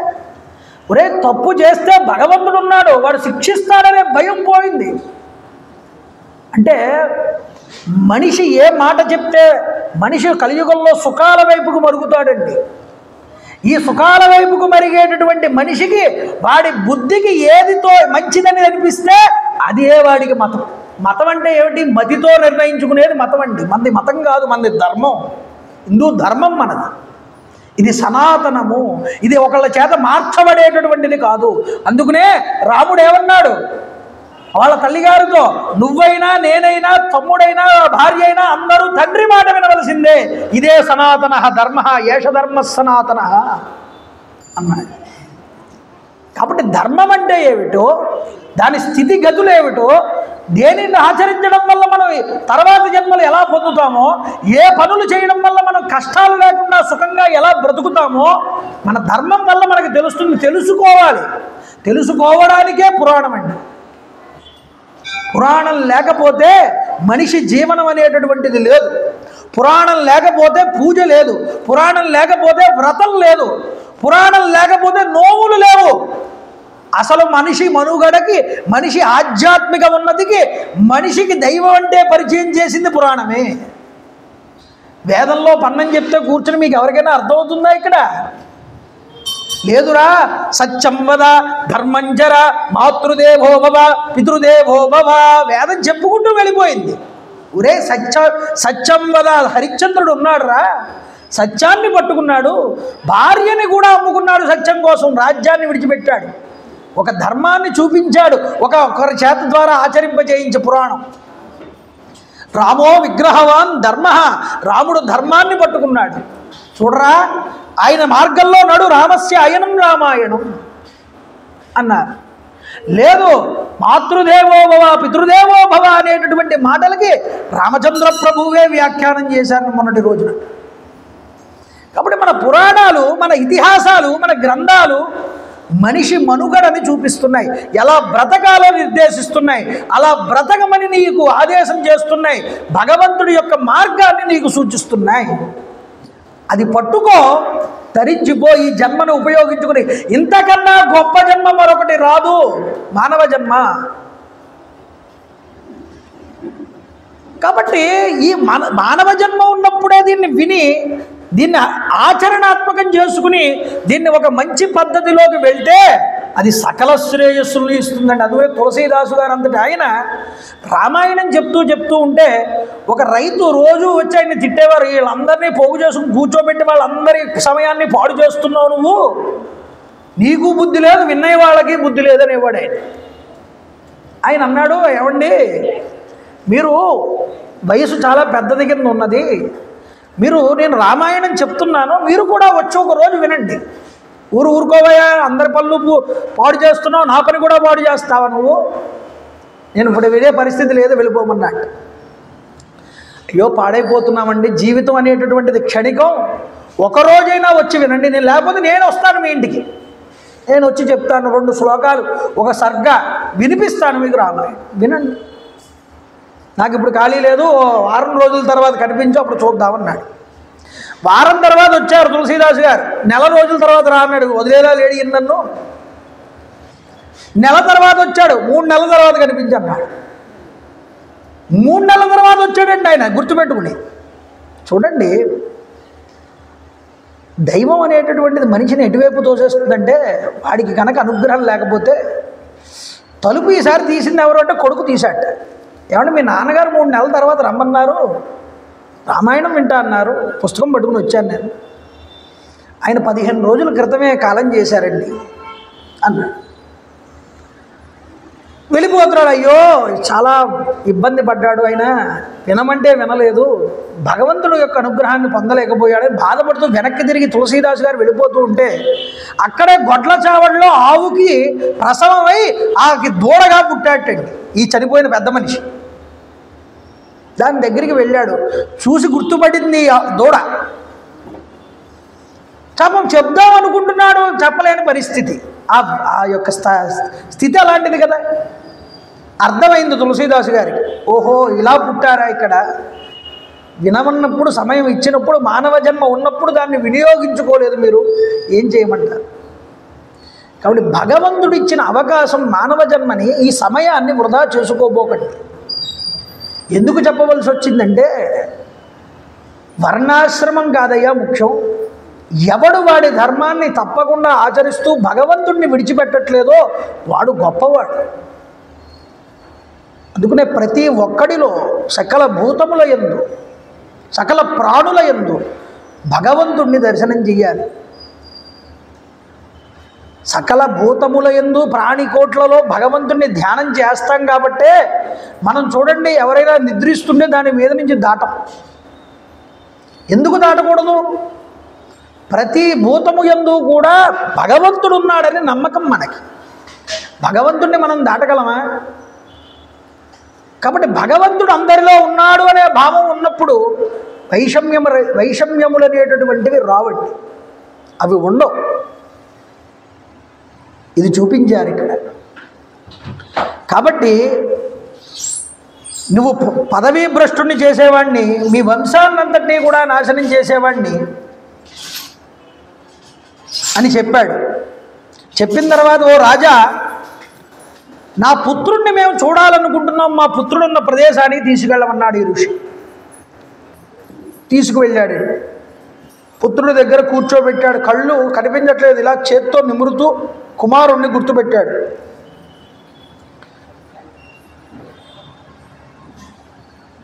అయ్యా కుమార, వెళ్ళిపోయావు నువ్వు మమ్మల్ని విడిచిపెట్టి. ఈ రోజు నుంచి శాస్త్రాలు, వేదాధ్యయనములు, పురాణ శ్రవణాలు ఎవరి నోటి నుంచి వినాలరా మేము? అంటే రోజు తల్లిదండ్రులను కూర్చోబెట్టి వాళ్ళకి సేవ చేస్తూ, వాళ్ళకి వేదశాస్త్ర మంత్రాలు వినిపిస్తూ, సాయంత్రం అయితే పురాణం చెప్తూ వాళ్ళని ఆనందింపజేస్తున్నాడు ఈ కుమారుడు రోజు కూడా. అలాంటి కుమారుడు ఈరోజు సేవ చేసే కుమారుడు వెళ్ళిపోయాడు. ఇప్పుడు కుమారుడు లేకపోతే మాకు జీవనం ఎక్కడిది? మాకు లేదు. పుత్ర, నా పంచ ప్రాణములు కూడా నువ్వే కదయ్యా, నీపైనే పెట్టుకున్నాం మా ఆశలు. అయ్యో, ఇలా బాధపడుతూ ఉంటే ఈ బాలుడు మృతుడైనటువంటి ఈ బాలుడు ఒక దివ్య రూపాన్ని పొందాటండి. దేవతా రూపాన్ని పొంది తల్లిదండ్రుల ముందు ప్రత్యక్షమయ్యాడు. ఎందుకని ఆ స్వరూపం వచ్చింది ఆ అబ్బాయికి? తల్లిదండ్రులకు చేసినటువంటి సేవ వల్ల.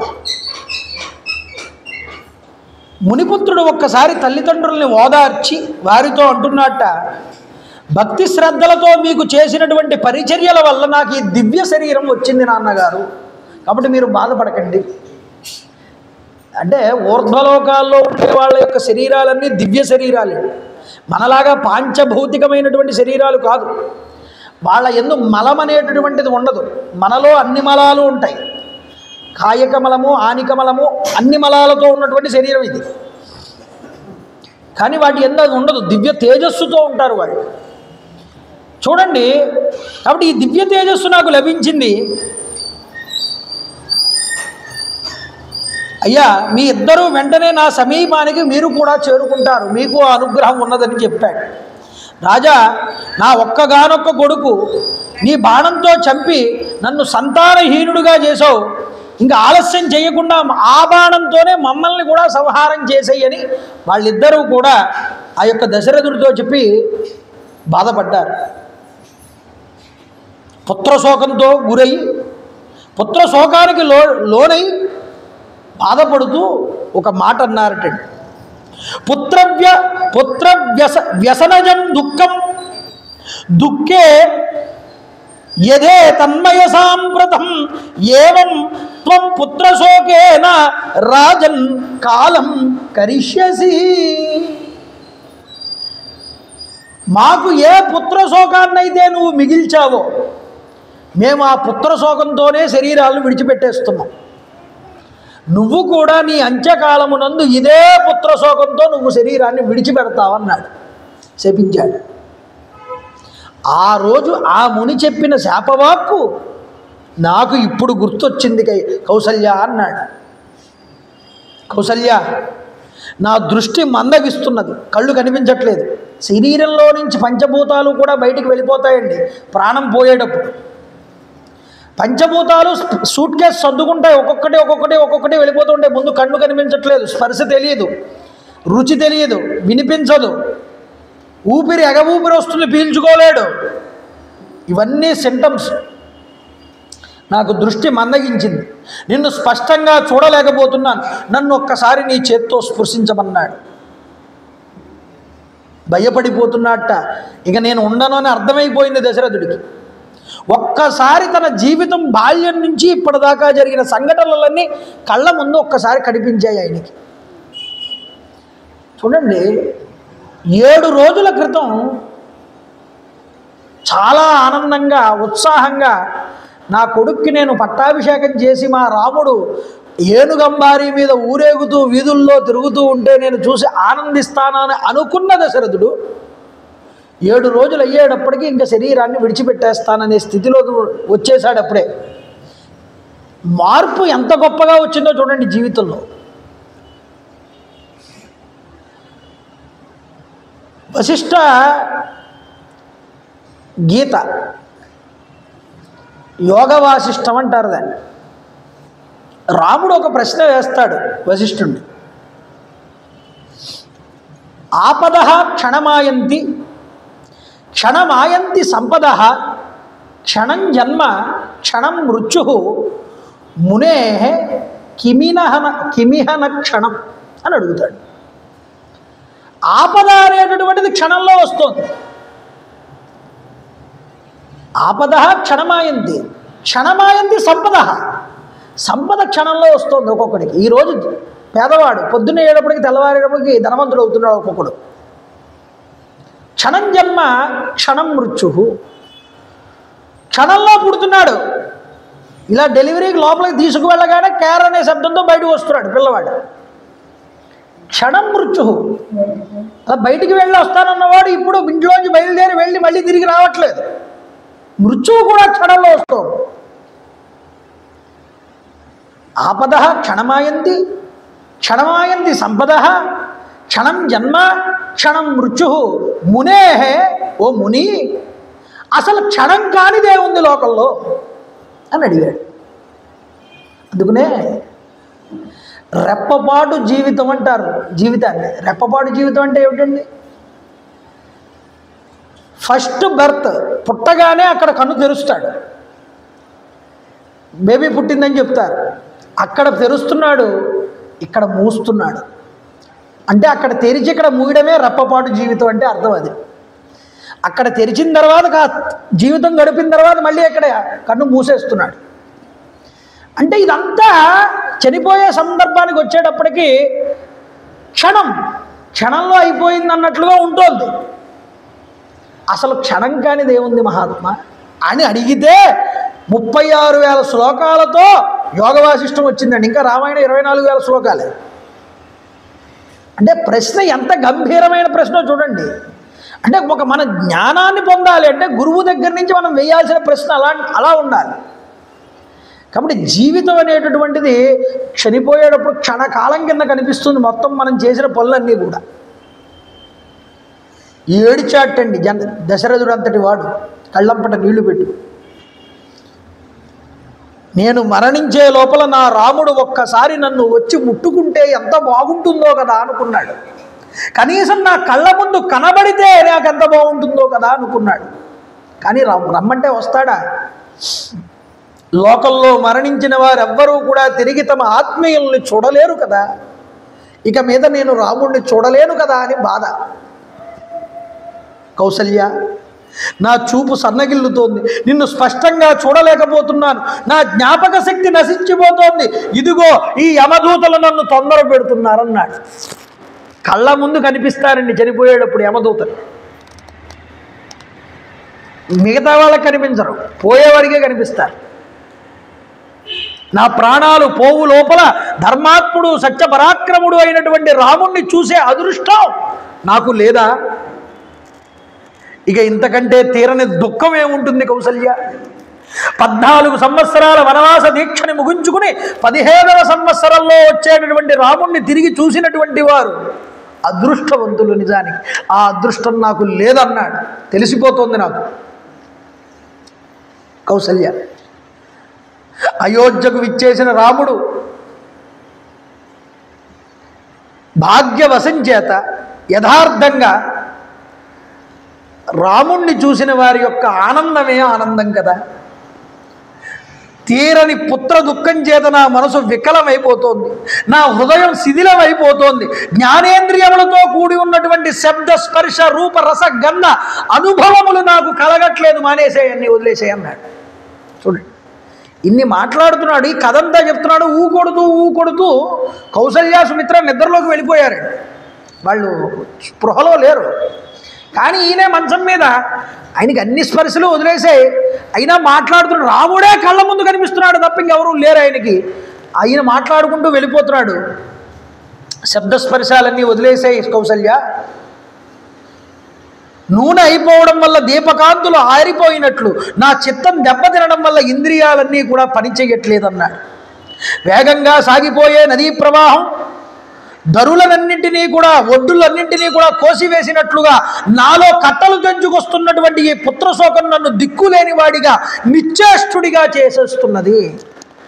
ఋషి యొక్క శాప ఫలితం చూసారా? అనుభవించాల్సిన సమయం ఆసన్నమైంది ఆ దుఃఖం. ఆ రోజు ఆ ఋషి ఎంత దుఃఖాన్ని అనుభవించాడో ఈరోజు దశరథుడు అంత దుఃఖాన్ని అనుభవిస్తున్నాడు. కాబట్టి కర్మ అనేది ఎవరిని విడిచిపెట్టదండి.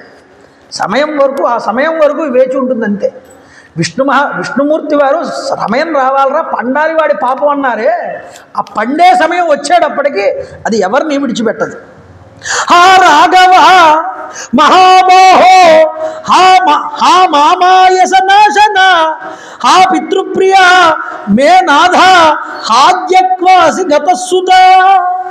అయ్యో కుమార, రాఘవ, మహాబాహో, నా కష్టాలు తొలగించేవాడా తండ్రి, నాకు అండైనటువంటి వాడా, నా గారాల తండ్రి రామ, నన్ను దిక్కులేనటువంటి వాడిగా చేసి ఎక్కడికి వెళ్ళిపోయావురా నాన్న తండ్రి మహానుభావ. రాముడే కళ్ళ ముందు కనిపించాడు. రామ రామ రామ. ఏమి అదృష్టం అండి అలా అనగలగడం. ఆ రావాలి, ఆ రామనామాన్ని కనీసం మనం శరీరాన్ని విడిచిపెట్టేటప్పుడు మనం నోటితో అనగలిగే అంత అదృష్టం వస్తే అంతకన్నా జీవితానికి మరొక సార్థకత లేదు. కానీ అలా అప్పుడు అనొచ్చులేని ఇప్పుడు కూర్చుంటే అది అవ్వదండి. సాధన కావాలి, ఆర్తి కావాలి. భగవంతుడి కోసమే మనసు ఎప్పుడూ పరితపిస్తూ ఉండాలి. ఆ భావం ఎప్పుడు భగవంతుడి మీద లగ్నం అవుతుందో నిరంతరము ఆ నామాన్ని, ఆ స్వరూపాన్ని, ఆ భావనని విడిచిపెట్టం. కాబట్టి రామ రామ అంటూ బాధపడుతున్నాడు. బాధపడి ఎక్కడికి వెళ్ళిపోయావురా తండ్రి అని ఆ కౌసల్య సుమిత్ర సన్నిధి యందు ఇలా శోకంతో విలపిస్తూ శరీరాన్ని విడిచిపెట్టేశాడు దశరథుడు. 7 రోజుల క్రితం ఉన్నటువంటి సంబరం ఈరోజు లేదు, మనిషే లేడు, వెళ్ళిపోయాడు. రాత్రి గడిచింది, వందిమాగదులు వచ్చారు, స్తోత్రపాఠాలు చేస్తున్నారు. ఎన్ని స్తోత్రాలు చదివినా లోపల నుంచి నో రెస్పాండర్. దశరథుడు రావట్లేదు బయటికి. బాగా దగ్గరగా దశరథుడికి సేవ చేసే స్త్రీలు కొంతమంది ఉన్నారు, వాళ్ళు వెళ్ళారటండి లోపలికి. అక్కడికి వెళ్ళి తెరచాటున నిలబడి వాళ్ళు కీర్తనలు చేశారు. వంశావళి వంశకీర్తన చేస్తున్నాడు, చలనం లేదు. ఎంత మేల్కొల్పినా రాజుగారు ఉలుకు పలుకు లేదని కొంతమంది కాస్త తెగించి ఆ తెరని పక్కకి తీసి లోపలికి వెళ్ళి రాజుగారు నిద్రిస్తున్నటువంటి శరీరాన్ని ఒకసారి చేత్తో అలా పట్టుకున్నట్టు నాడీ సంబంధాన్ని చూశారు. నాడి కొట్టుకుంటుందా లేదా అని, హృదయ స్పందన చూశారు, ఏమీ కొట్టుకోవట్లేదు. ఇటువైపు తిరిగి చూస్తే నేల మీద పడుకుని ఉన్నారట కౌసల్య సుమిత్ర, ఒళ్ళు తెలియకుండా. ఓహో, రాత్రి సమయంలో నిద్రలోనే దశరథ మహారాజు గారు శరీరాన్ని విడిచిపెట్టేసి ఉండి ఉంటారు. ఒక నిర్ధారణకు వచ్చారు అక్కడికి. చూడండి, నిద్రిస్తున్న రాణులిద్దరినీ రాజును చూసి అంతఃపుర స్త్రీలు రాజు నిద్రలోనే మరణించాడని అనుకుని దీనంగా అందరూ ఏడవడం మొదలుపెట్టారట. అంతఃపురంలో ఉన్న స్త్రీలందరూ. ఈ ఏడుపుల యొక్క శబ్దానికి మెలకువ వచ్చింది కౌసల్యకి, సుమిత్రకి, ఇద్దరికీ కూడా. వెంటనే తెలిసిపోయింది ఆవిడికి, అయ్యో నాదేది పరికృష్య పేతతుర్ధారణీతలే, ఓ జీవేశ్వర ప్రభో అంటూ ఆయన శవం మీద పట్టుకుని ఆయన మృతదేహాన్ని ఏడవడం మొదలుపెట్టారు నేల మీద పడి వీళ్ళిద్దరూ కూడా. రాజు యొక్క శరీరం చల్లబడిపోయిందండి. రాజు మరణించగా ఈ విషయం కైకేయికి మొదలైన వాళ్ళందరికీ కూడా తెలిసింది. వాళ్ళు కూడా ఏడుస్తూ ఏడుస్తూ అక్కడికి వచ్చి పడిపోయారు. ఆ మందిరం అంతా కూడా భయంతో, తత్తరపాటుతో, కలత చెందినటువంటి పరిజనంతో నిండిపోయిందిట. ఆ సమయంలో అన్ని వైపుల నుంచి భరించరానటువంటి రోదనాధ్వనులు మొదలయ్యాయి. ఆ నరేంద్రుడు దివంగతుడైనట్లు తెలుసుకుని అతని పత్నులందరూ కూడా దుఃఖితులై ఆయన చుట్టూ చేరి బోరున విలపించారు. కౌసల్యాదేవి ఏడ్చింది, కన్నీరు మున్నీరుగా ఏడ్చింది. తన పతి శిరస్సుని ఒడిలో పెట్టుకుని ఏడుస్తూ కైకేయికేసి తిరిగిందిటండి. అంటోందిట, సకామ భవ కైకేయి భుంక్ష్మ రాజ్యం అకంటకం. ఓ క్రూరురాలా, దుర్మార్గురాలా, ఓ కైక, నీ కోరికలన్నీ కూడా నెరవేరాయి కదా, ఇంక ఏడవడం ఎందుకు, హాయిగా నీ రాజ్యాన్ని నువ్వు వెళ్ళి పాలించుకోవాలి. ఈ సమాచారం వింటే జనక మహారాజు చాలా దుఃఖితుడవుతాడు, నేను బాధపడుతున్నట్టు. శ్రీరాముడికి ఈ విషయం ఇంకా తెలియదు. అయ్యో, పతివ్రతనైనట్టు నేను మృతి చెందినటువంటి మహారాజుతో కూడా కలిసి ఈరోజే సహగమనం కూడా చేస్తాననుకుంది. ఆయన దేహంతో పాటు నా తనువు కూడా చితాగ్ని యందు ఆహుతి గావిస్తాననుకుంది కానీ అవలేదండి. ఏమండి, సతీ సహగమనం అన్నారు, చాలా దారుణమైనటువంటి పద్ధతులు ఉండేవి హిందూ ధర్మంలో. జనాలని ఎంత దారుణమైనటువంటి పరిస్థితికి తీసుకెళ్లారు అంటే పాశ్చాత్యులు, సతీ సహగమనం అనేటటువంటి కాన్సెప్ట్ ఉన్నదే ఎప్పుడూ కూడా మన హిందూ ధర్మంలో మనిషిని బ్రతికి ఉండేటటువంటి వాడిని నువ్వు చావు అని ఎప్పుడూ చెప్పలేదు, ఎప్పుడూ చెప్పదు కూడా. 100 ఏళ్ళు బ్రతుకు, శతమానం భవతి అని చెప్పింది మన ధర్మం. 100 ఏళ్ళు బతకాలని కోరుకో, చావాలని కోరుకోకు. మరి ఇదేమిటండి, నీకు ఆత్మజ్ఞానం కలిగింది, అంతటా కూడా పరబ్రహ్మ తప్ప మరొకటి లేదు, ఈ శరీరంలో నువ్వు ఉండలేకపోతున్నావు, అంతా నువ్వు అనుకున్నప్పుడు ఈ శరీరంలోనే ఉంటే ఎలా ఉంటుంది, చాలా ఇబ్బందిగా ఉంటుంది. అంతటి స్థితి నీకు కలిగితే ఇక నేను ఇందులో ఉండలేను అనుకుంటే అప్పుడు నువ్వు శరీరాన్ని దేహత్యాగం చేస్తావంటావా, అప్పుడు కావాలంటే విడిచిపెట్టమన్నా. చంద్రశేఖరేంద్ర సరస్వతీ స్వామి వారు, చంద్రశేఖర భారతీ స్వామి వారు శృంగేరి, ఆయన్ని చూసి అందరూ పిచ్చోడు అనుకునేవారు, ఉన్మత్తుడి కింద ఉండేవాడు ఆయన. శిష్యులు వచ్చి ఏమండి గురువుగారు మిమ్మల్ని అందరూ మిమ్మల్ని పిచ్చోడు అనుకుంటున్నారు అంటే ఆయన అన్నారు, వాళ్ళకి ఇప్పుడు అర్థమైంది ఏమిట్రా, నేను వీళ్ళందరినీ ఎప్పుడో పిచ్చోళ్ళ కింద లెక్క వేసుకున్నాను. అంటే యోగి దృష్టి వేరు, మన దృష్టి వేరు. అలాంటి చంద్రశేఖర భారతీ స్వామి వారు ఆ తుంగానదిలో ఒకరోజు స్నానం చేస్తూ శరీరాన్ని ఆ గంగలోనే అలా తేలికగా విడిచిపెట్టేశారు. తేలిపోతూ వెళ్ళిపోయారు. అలా కొంత దూరం వెళ్ళేటప్పటికి శిష్యులు పట్టుకుని ఆయన్ని పైకి తీస్తే అప్పటికే శరీరం ఎప్పుడో కలిసిపోయింది జీవాత్మ పరమాత్మలో. అంటే ఇంకా ఈ జగత్తునందు ఆయన ఇమడలేకపోయాడు. అలాగే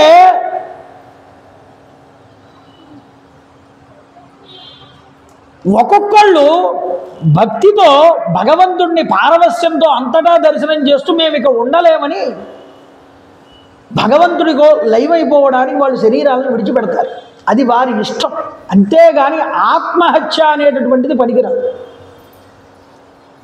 ఏదో జరగాలనో, ఏదో తీరలేదనో, ఏదో దుఃఖంతోనో బలవంతంగా శరీరాన్ని వదిలిపెట్టేకయ్యా, దానివల్ల చాలా ప్రమాదాలు వస్తాయి. కాబట్టి సతీ సహగమనమునందు కూడా నీ భర్తని నువ్వు విడిచిపెట్టి ఉండలేకపోతే, ఇంక నా భర్త తప్ప నాకు దిక్కు మరొకళ్ళు లేరు అని అనుకుంటే, నాకు పతియే, ఇంకా నా జీవితం అంతా పతియే, నాకు ఇంక ఈయన లేకపోతే నాకు ఇంకేమీ లేదు అని అనుకుంటావా? ఇంక నేను ఉండలేను అనుకుంటావా? కావాలంటే అప్పుడు నీ పతితో పాటు వెళ్ళిపో అని చెప్పింది ధర్మం. అంటే నీ ఇష్టానికి విడిచిపెట్టింది తప్ప నువ్వు చచ్చిపో అని చెప్పలేదు ధర్మం ఎప్పుడు కూడా. కౌసల్య చేసిందా? సుమిత్ర చేసిందా? కైకేయి చేసిందా ఇంత రాజ్యం ఇచ్చాడని? పోనీ పక్కన పెట్టండి, పాండురాజు పత్నులైనటువంటి కుంతి చేసిందా? నేను ఉండలేనని మాద్రి చేసింది. కుంతి ఏం చేసింది? నా పిల్లల్ని నేను ప్రయోజకుల్ని చెయ్యాలి, నీకు ఆ ఓర్పు ఉన్నది, నీ పిల్లల్ని ఈ పిల్లలతో పాటు నా పిల్లల్ని కూడా పెంచమ్మానని కుంతికి ఇచ్చేసి మాద్రి అప్పుడు సాగమనం చేసింది. నువ్వు ఉండలేకపోయావు, వెళ్ళిపో. ఆ వెసులుబాటు ఇచ్చిందండి ధర్మం. కాబట్టి సతీ సహగమనం అంటే తోసేయమని కాదు, అగ్నిలో మంటలో భర్తతో పాటు భార్యని. నువ్వు ఉండలేను అనుకుంటే, నీకు భర్తే పరమార్థం అనుకుంటే పతితో పాటు నువ్వు పరమార్థాన్ని పొందు, నీ ఇష్టం అది.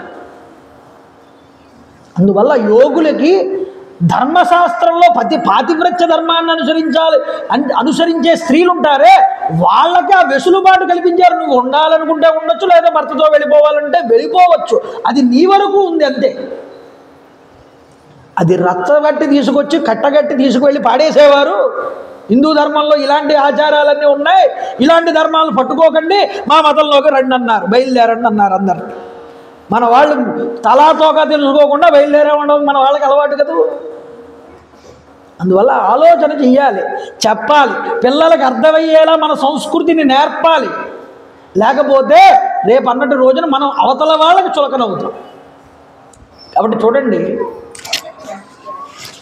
వశిష్ఠుల వారు వచ్చారట. ముందు దశరథ మహారాజు గారి యొక్క శవాన్ని తైలద్రోణిలో ఉంచండి అన్నారు. ఎందుకంటే దగ్గర కుమారులు ఎవరూ కూడా లేరు, అంత్యేష్టి సంస్కారం చేయడానికి వీలు లేదు. అందువల్ల మంచి ఔషధాలతో సిద్ధం చేయబడినటువంటి ఒక తైలమునందు ఈ శరీరం అనేటటువంటిది పాడవకుండా దేహం, దాన్ని అందులో పెట్టారు. తైలంలో ప్రిజర్వ్ చేయడం అనేటటువంటి పద్ధతి అప్పటి నుంచి ఉందండి. చూడండి ఎంత టెక్నాలజీ. ఆయన్ని అందులో పెట్టి దాచారు. ఇప్పుడు ఏం చేయాలి? ఏడవద్దని చెప్పారు ఎవరిని. నగరంలో స్త్రీలు పురుషులు గుంపులు గుంపులుగా చేరి భరతుడి తల్లి అయిన కైకేయిని తిట్టుపోసుకుంటున్నారటండి. ఎంతటి దారుణమైన పరిస్థితితో చూడండి. ఎవ్వరూ మనశ్శాంతిగా లేరు. రాత్రి గడిచి సూర్యోదయం అయింది. రాజకార్యాలు నిర్వర్తించవలసిన బ్రాహ్మణులందరూ ఒక సభ ఏర్పాటు చేశారు. సభకి ఎవరెవరు వచ్చారు? మార్కండేయ మహర్షి వారు వచ్చారు, మౌద్గల్యుడు వచ్చాడు, వామదేవుడు వచ్చాడు, కాశ్యపుడు వచ్చాడు, కాక్షాయనుడు వచ్చాడు, గౌతముడు వచ్చాడు, జాబాలి వచ్చాడు. వీళ్ళందరితో కూడా రాజపురోహితుడైనటువంటి వశిష్ఠుడు ఉన్నాడు. ఇప్పుడు చర్చ చేశారు. రాజు మరణించాడు, కొడుకులు ఎవరు దగ్గర లేరు. రాజు లేనటువంటి రాజ్యం యొక్క పరిస్థితి ఏమిటి? రాజా, రాజు లేనటువంటి రాష్ట్రం అల్లకల్లోలం అయిపోతుంది. కాబట్టి అయోధ్యలో ఇక్ష్వాకు వంశ ప్రభువులైన రామ లక్ష్మణ భరత శత్రుఘ్నుల్లో ఎవరో ఒకళ్ళకి ముందు పట్టాభిషేకం చెయ్యాలి. రాజు లేనటువంటి రాజ్యంలో వ్యవసాయం దెబ్బతింటుంది. రాజు లేనటువంటి రాజ్యంలో భార్య భర్త మాట పాటించదు. రాజు లేనటువంటి రాజ్యంలో సంపదలకి రక్షణ అనేటటువంటిది ఉండదు. భయానకమైన పరిస్థితులన్నీ ఏర్పడతాయి. సత్యానికి నిలువ నీడ అనేటటువంటిది ఉండదు. క్రయ విక్రయాలయందు నీతి నిజాయితీ అనేటటువంటిది ఉండదు.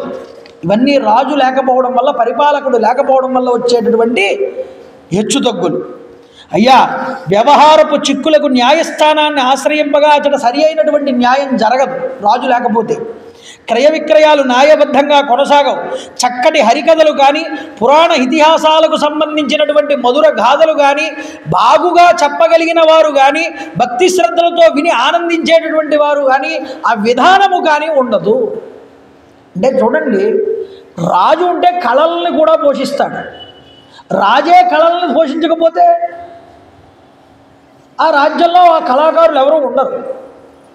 అందువల్ల రాజు లేకపోతే అవి కూడా జరగవు, పుణ్య కార్యక్రమాలు జరగవు, దాంతోపాటు వ్యవహార కార్యక్రమాలు జరగవు, ఎటువంటి ఆర్థిక కార్యక్రమాలు ముందరకు వెళ్ళవన్నారు. దొంగల భయం ఎక్కువ అవుతుందయ్యా అలాంటి రాజు లేనటువంటి రాజ్యంలో. అందరి యోగక్షేమాలు కూడా దెబ్బతింటాయి, క్రమశిక్షణ లోపిస్తుంది. రాజు లేనటువంటి రాజ్యం నీరు లేనటువంటి నది వంటిది. కాబట్టి ఖచ్చితంగా ఇప్పుడు రాజు ఉండాలి. వర్ణాశ్రమ ధర్మాలు కుంటుపడతాయి, జాతి మర్యాదలు అనేటటువంటివి పోతాయి. ఇవన్నీ నిలబడాలంటే ఓ బ్రహ్మర్షే, ఓ వశిష్ఠ మహర్షి, మీతో మేము ఇవన్నీ కూడా విన్నవించుకుంటున్నాం. ఇవి దృష్టిలో పెట్టుకుని దశరథుడి సుతుల్లో ఉదారుడైనటువంటి వారిని ఎవరినైనా ఈ కోసల దేశానికి పట్టాభిషిక్తుల్ని చేయవలసిందిగా కోరుతున్నాం అన్నారు. వెంటనే వశిష్ఠుడు మంత్రుల్ని పిలిచి దగ్గరికి, వెంటనే చారుల్ని పంపించండి, కేకయ రాజ్యానికి వెళ్ళి భరతుడిని ఉన్న పళంగా రమ్మని చెప్పండి. అతను ఏదైనా అడిగితే ఏమీ చెప్పకండి, అంతా క్షేమంగానే ఉన్నారు, దశరథ మహారాజు గారు ఉన్న పడంగా నిన్ను చూడాలనుకుంటున్నారు, రమ్మంటున్నారు అని వస్తు సామాగ్రిలన్నీ బహుమానాలుగా పంపుతూ కేకయ మహారాజు గారికి వ్యవహారంలో ఎటువంటి లోపం లేకుండా, అనుమానం లేకుండా వెళ్ళి వర్తమానం ఇవ్వమన్నాడు వశిష్ఠుల వారు. బయలుదేరారు చారులు. బయలుదేరి ఈ యొక్క అయోధ్య పట్టణం దగ్గర నుంచి దక్షిణ భాగం చివరి వరకు ప్రయాణం చేశారట. మాలిని నదీ తీరం దాటారట. ప్రళంబగిరి ఉత్తర భాగానికి చేరుకున్నారట. అక్కడ నుండి పడమట దిశగా ప్రయాణం చేశారట. హస్తినాపుర సమీపానికి చేరుకున్నారట. హస్తినాపురం దగ్గర గంగానదిని దాటి అక్కడి నుండి పశ్చిమాభిముఖులై కురు జాంగాల దేశాల మీదుగా పాంచాల దేశానికి చేరుకున్నారు. అంటే పంజాబ్ వరకు వెళ్ళారు. అక్కడి నుంచి పాంచాల దేశానికి వెళ్ళారు. అక్కడి నుంచి శరదండా నది దాటి, శరదండా నదికి పశ్చిమ తీరాన్న దివ్యమైనటువంటి ఒక వృక్షం ఉన్నది, ఒక దేవతకు ఆవాస స్థానం, దాన్ని పూజించారట. అక్కడ నుంచి వాళ్ళు కులింగాపురి అనేటటువంటి దేశానికి చేరుకున్నారట. అభికాళము అనేటటువంటి గ్రామాన్ని చేరుకుని ఇక్షుమతి అనేటటువంటి నదిని దాటారటండి. బోధి భవనము అనేటటువంటి పర్వతాల దగ్గర పుట్టి ప్రవహిస్తున్నటువంటి ఈ ప్రదేశాలన్నింటినీ కూడా ఇక్ష్వాకు ప్రభువుల పాలనలోవే ఇవన్నీ కూడా. ఆ ప్రదేశాలన్నీ దాటుకుంటూ వెళ్తున్నారు. బాహ్లిక దేశాన్ని చేరుకున్నారు. అక్కడి నుండి సుధామ పర్వతం దగ్గరికి చేరుకున్నారు. సుధామ పర్వత శిఖరం మీద విష్ణుపాద క్షేత్రం ఉన్నది. ఆ క్షేత్రాన్ని దర్శనం చేసుకున్నారు. అక్కడి నుంచి సాల్మలి వృక్షములు దర్శించారు. అక్కడి నుంచి కాస్త ముందుకు పోయి అక్కడ విశాలమైన మార్గాల్లో ప్రయాణించి గిరివ్రజపురానికి చేరుకున్నారు. గిరివ్రజపురమే కేకయ మహారాజు గారి యొక్క రాజ్యము. ఆ గిరివరపురానికి చేరుకున్నారు. అంటే ఇప్పుడు ఆఫ్ఘనిస్తాన్ అని పిలుస్తున్నామే, అంత దూరంలో ఉండేది. అక్కడికి వెళ్ళారు. వెళ్ళి అప్పటికే అక్కడికి చేరుకునేటప్పటికే ఆ రోజు రాత్రి భరతుడికి కలలో కొన్ని దుస్వప్నాలు వచ్చాయి. మనకి రామాయణంలో స్వప్నశాస్త్రం కూడా చూపిస్తారు. 3 కళలు చాలా ముఖ్యమైనటువంటివి. రామాయణంలో 3 కళలు చూపించారు. ముగ్గురికి వచ్చాయి ఈ కళలు. ఒకటి మొట్టమొదట దశరథుడికి వచ్చింది, 2 భరతుడికి వచ్చింది, 3 సుందరకాండలో త్రిజటకు వచ్చింది. త్రిజట స్వప్నం అని ప్రత్యేకించి దానికో సర్గ కేటాయించారు. అది వచ్చినప్పుడు చెప్పుకుందాం మనం. మొదటి 2 స్వప్నాలు కూడా దుస్వప్నాలండి. దశరథుడికి క్రూరమైన కళలు వచ్చేవి. ఒరే నాయన, కళలు వస్తున్నాయి నాకు, చెడు కళలు అని చెప్పుకున్నాడు. అలాగే ఇప్పుడు భరతుడికి కూడా కొన్ని కళలు చూపిస్తున్నారంటే స్వప్నంలో కొన్ని కళలు నిజమవుతాయి. అసలు స్వప్నశాస్త్రం ఏమిటి, కళలు ఎన్ని రకాలు, ఏ కళలు జరుగుతాయి, ఇవన్నీ ఆ సమయం వచ్చినప్పుడు మనం చెప్పుకుందాం. అయితే ఇక్కడ భరతుల వారు మానసికంగా చాలా ఆందోళన చెందుతున్నారట. ఎందుకు ఇంత ఆందోళనతో ఉన్నాడు భరతుడు అని యుధాజిత్తు మంచి మంచి సాంస్కృతిక కార్యక్రమాలన్నీ ఏర్పాటు చేశాడు. ఆయన యొక్క ఆలోచన పోవాలి, దిగులు పోవాలి అని. అయినా సరే దిగులుగా ఉంటే వచ్చి అడిగాడు, ఎందుకు అంత దిగులుగా ఉన్నాను ఆయన అంటే, నాకు స్వప్నం వచ్చింది. ఆ స్వప్నంలో నా తండ్రి గారు గోమలంలోకి వెళ్ళి పడిపోయినట్లుగా కలొచ్చింది, ఒంటికి తైలం రాసుకున్నట్లుగా కలొచ్చింది, అలాగే నూనె తాగుతున్నట్లుగా కలొచ్చింది, పిచ్చివాడి జుట్టు కింద చింపిరి జుట్టుతో ఉన్నట్టుగా కలొచ్చింది, నల్లటి వస్త్రాలు ధరించినట్లుగా కలొచ్చింది. ఇవన్నీ చెప్పాడు కొన్ని. ఇవన్నీ మృత్యువుకు కారణాలు, అందుకని నాకు భయంగా ఉన్నది అని భయపడుతుంటే ఈలోపు ఈ గిరివ్రజానికి చేరుకున్నటువంటి వశిష్ఠుడి యొక్క ఈ చారులు వచ్చారు అక్కడికి. అయ్యా, అయోధ్య పట్టణం నుంచి వచ్చాం భరతుల వారి కోసం. ఉన్నపడంగా దశరథ మహారాజు గారు తీసుకుని రమ్మన్నారు భరతుల వారిని. అయ్యా, మా తండ్రి గారు క్షేమంగా ఉన్నారా అని అడిగాడండి. అందరూ క్షేమమే, ఉన్నపడంగా మిమ్మల్ని రమ్మన్నారు, అంతవరకే మాకు ఆజ్ఞ, మీరు బయలుదేరండి. అయ్యా, వెళ్ళి వస్తాను యుధాజిత్తుతోనూ కేకేయ మహారాజుతోనూ చెప్తే విలువైనటువంటి వస్త్రాలు ఆభరణాలు ఇచ్చారటండి తీసుకొచ్చి అయోధ్య నుంచి. ఏమిటి తీసుకొచ్చారన్నారు? వస్త్రాభరణాలతో 20 కోట్ల రూప్యములు విలువైనటువంటి వాటిని తీసుకొచ్చి కేకేయ మహారాజు గారికి ఇచ్చారట. 10 కోట్ల రూప్యములు విలువైనటువంటి వస్త్రాలు ఆభరణాలు తీసుకొచ్చి యుధాజిత్తుకి ఇచ్చారట. ఇస్తే వాళ్ళు కూడా గౌరవ మర్యాదను అనుసరించి ఎన్నో ధనరాశుల్ని, బట్టలని, వస్త్రాలని, ఒంటెల్ని, ఏనుగుల్ని భరతుడితో ఇచ్చి పంపిస్తున్నారు. మరి 12 సంవత్సరాలుగా ఉన్నాడు అక్కడే వెళ్లకుండా. సమయం వచ్చినప్పుడు మళ్ళీ వస్తాను అని చెప్పి వాళ్ళకి కంగారుగా ముందు ఈయన బయలుదేరాటాడు. బయలుదేరితే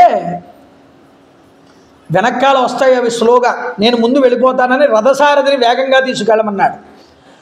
7 రోజులు ప్రయాణం చేశాడు. 7 రోజులు ప్రయాణం చేస్తే దిగులుగా ఉన్నాడు. కంగారుగా బయలుదేరారు, ఎక్కడ ఆగలేదు కూడా. 7వ రోజు ఉదయానికి అయోధ్య పొలిమేరల దగ్గరికి వచ్చింది రథం. దూరం నుంచి చూస్తున్నాడు అయోధ్యని. ఎప్పుడు ధూమముల చేత, జెండాల చేత, ఉద్యానవనాలలో జనుల చేత కలకలలాడుతూ పొలిమేరలు దర్శనమిస్తూ ఉండేవి అయోధ్య. ఇప్పుడు అలా లేకుండా నిర్మానుష్యంగా ఉందేమిటా అనుకుంటున్నట్టు మనసులో ఏదో శంక కలిగింది. రథసారథితో అంటున్నాడు, అయోధ్యలో అడుగు పెట్టే ముందే మంచి పూల వాసన వస్తుంది, ఆ వాసన రావట్లేదు ఇప్పుడు. చూడండి, పశ్చిమాభిముఖంగా ఉన్నటువంటి ద్వారం గుండా లోపలికి వెళ్ళాడు, ప్రవేశించాడు. వైజయంతము అని పేరు ఆ ద్వారానికి. అందులో నుంచి లోపలికి వెళ్ళాడు. లోపలికి వెళ్తూ ఉంటే ఆ రాజ్యంలో ఉన్న వాళ్ళు ఎవ్వరూ కూడా భరతుడి యొక్క ముఖానికి వేసి చూడట్లేదు. దేవాలయాలన్నీ మూతబడి ఉన్నాయి, అంగళ్ళన్నీ మూసేసి ఉన్నాయి, రోడ్ల మీద జనసంచారం లేదు, ప్రజానీకం ముఖం తిప్పుకుని వెళ్ళిపోతున్నారు చూడకుండా.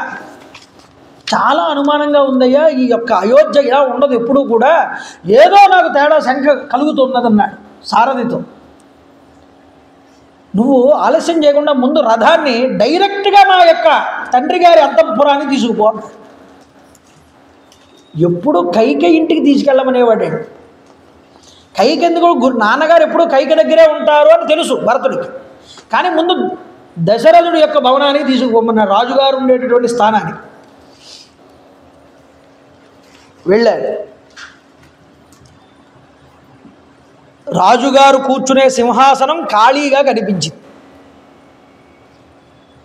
సప్రవిశ్యైవ ధర్మాత్మ స్వగృహం శ్రీ వివర్జితం భరత ప్రతిజగ్రాహ జనన్యాశ్చరణౌ శుభౌ. కళా విహీనమై తన మాతృగృహంలో ప్రవేశించగానే తల్లి యొక్క శుభచరణాలకి ప్రణమిల్లేటటువంటి భరతుడు తండ్రి గారి ఆస్థానంలోకి వెళ్తే అక్కడ ఏమీ కూడా కనిపించలేదు, తండ్రి గారి యొక్క జాడ కనిపించలేదు. మా తండ్రి గారు కైకేయి మందిరంలో ఉండి ఉంటారు, మా తల్లిగారి మందిరంలోనే వేగంగా తల్లిగారి యొక్క మందిరంలోకి వెళ్ళాడు. సింహాసనం మీద కూర్చునుంది తల్లి కైకేయి. కొడుకుని చూడగానే ఆత్రం ఆపుకోలేక పరిగెత్తుకుంటూ కొడుకు దగ్గరికి వచ్చింది వేగంగా. అమ్మయ్య, భరతుడు వచ్చాడు, నా కష్టాలన్నీ తీరిపోయాయి ఇంకా అని అమ్మ పాదాలకి నమస్కారం చేశాడు. ఏమీ తెలియనటువంటి భరతుడండి. మీ తాత అయిన కేకేయ మహారాజు, మేనమామైనటువంటి యధాజిత్తు అందరూ కుశలంగా ఉన్నారా కుమారా అని అడిగింది. అద్యమే సప్తమీ రాత్రి చ్యుతస్య ఆర్యాకవేష్మన. అమ్మ, నేను తాతగారింటి నుండి బయలుదేరి నేటికి 7 రాత్రులు గడిచింది. తాతగారు నా మేనమామైనటువంటి యుధాజిత్తు అందరూ కుశలంగానే ఉన్నారు. వాళ్ళు ఇచ్చిన సంభారాలు కూడా వెనకాల వస్తున్నాయి. తండ్రి గారిని చూడాలనేటటువంటి కుతూహలంతో అతి వేగంగా నేను వచ్చేశాను. ఇప్పటికి 7 రోజులు అయిందమ్మా నేను బయలుదేరి. అమ్మా, నాకొక విషయం చెప్పు. శూన్యోయం శయనీయస్తే పర్యంగో హేమభూషిత నచాయం ఇక్ష్వాకుజన ప్రహృష్ట ప్రతిభాతిమా. ఎప్పుడూ కోసల దేశ సామ్రాట్టు చేత విలసిల్లేటటువంటి నీ యొక్క పర్యంగం ఈరోజు ఖాళీగా ఉందేమిటమ్మా? తండ్రి గారు కనిపించట్లేదేమిటమ్మా? తండ్రి గారు ఎక్కడికి వెళ్ళారు? ఏమైంది తల్లి? కౌసల్యాదేవి ఇంటి దగ్గర ఉన్నారా ఏమి? అమ్మా, ఏం జరిగింది? నాన్నగారు ఎక్కడ? ఇలా అడిగితేనండి కైకేయి మొహమాటం లేకుండా, సిగ్గు లేకుండా ఉన్నది ఉన్నట్టుగా చెప్పిందిట భరతుడితో. అజానందం ప్రజానంది రాజ్యలోభేన మోహిత. రాజ్యలోభం చేత ఉన్నది ఉన్నట్టు చెప్తోంది. అందుకనే ధనమందలి మోహం ఎంతటి ప్రమాదాన్ని తెచ్చిపెడుతుందో చూపిస్తున్నారండి ఇక్కడ. లోకంలో ఇది చాలా విరుద్ధమైనదని కూడా చూపిస్తున్నారు. యాగతి సర్వభూతానాం తాగతిం దేహి తాగత. ఈ లోకంలో సకల జీవులన్నీ కూడా ఏ లోకానికైతే చేరతాయో శరీరాన్ని విడిచిపెట్టిన తర్వాత మీ తండ్రి కూడా అదే లోకాలని చేరాడురా అన్నది. గొప్ప కూలిపోయాడండి భరతుడంతటి వాడు. ఆయనకేమీ తెలియదు పాపం.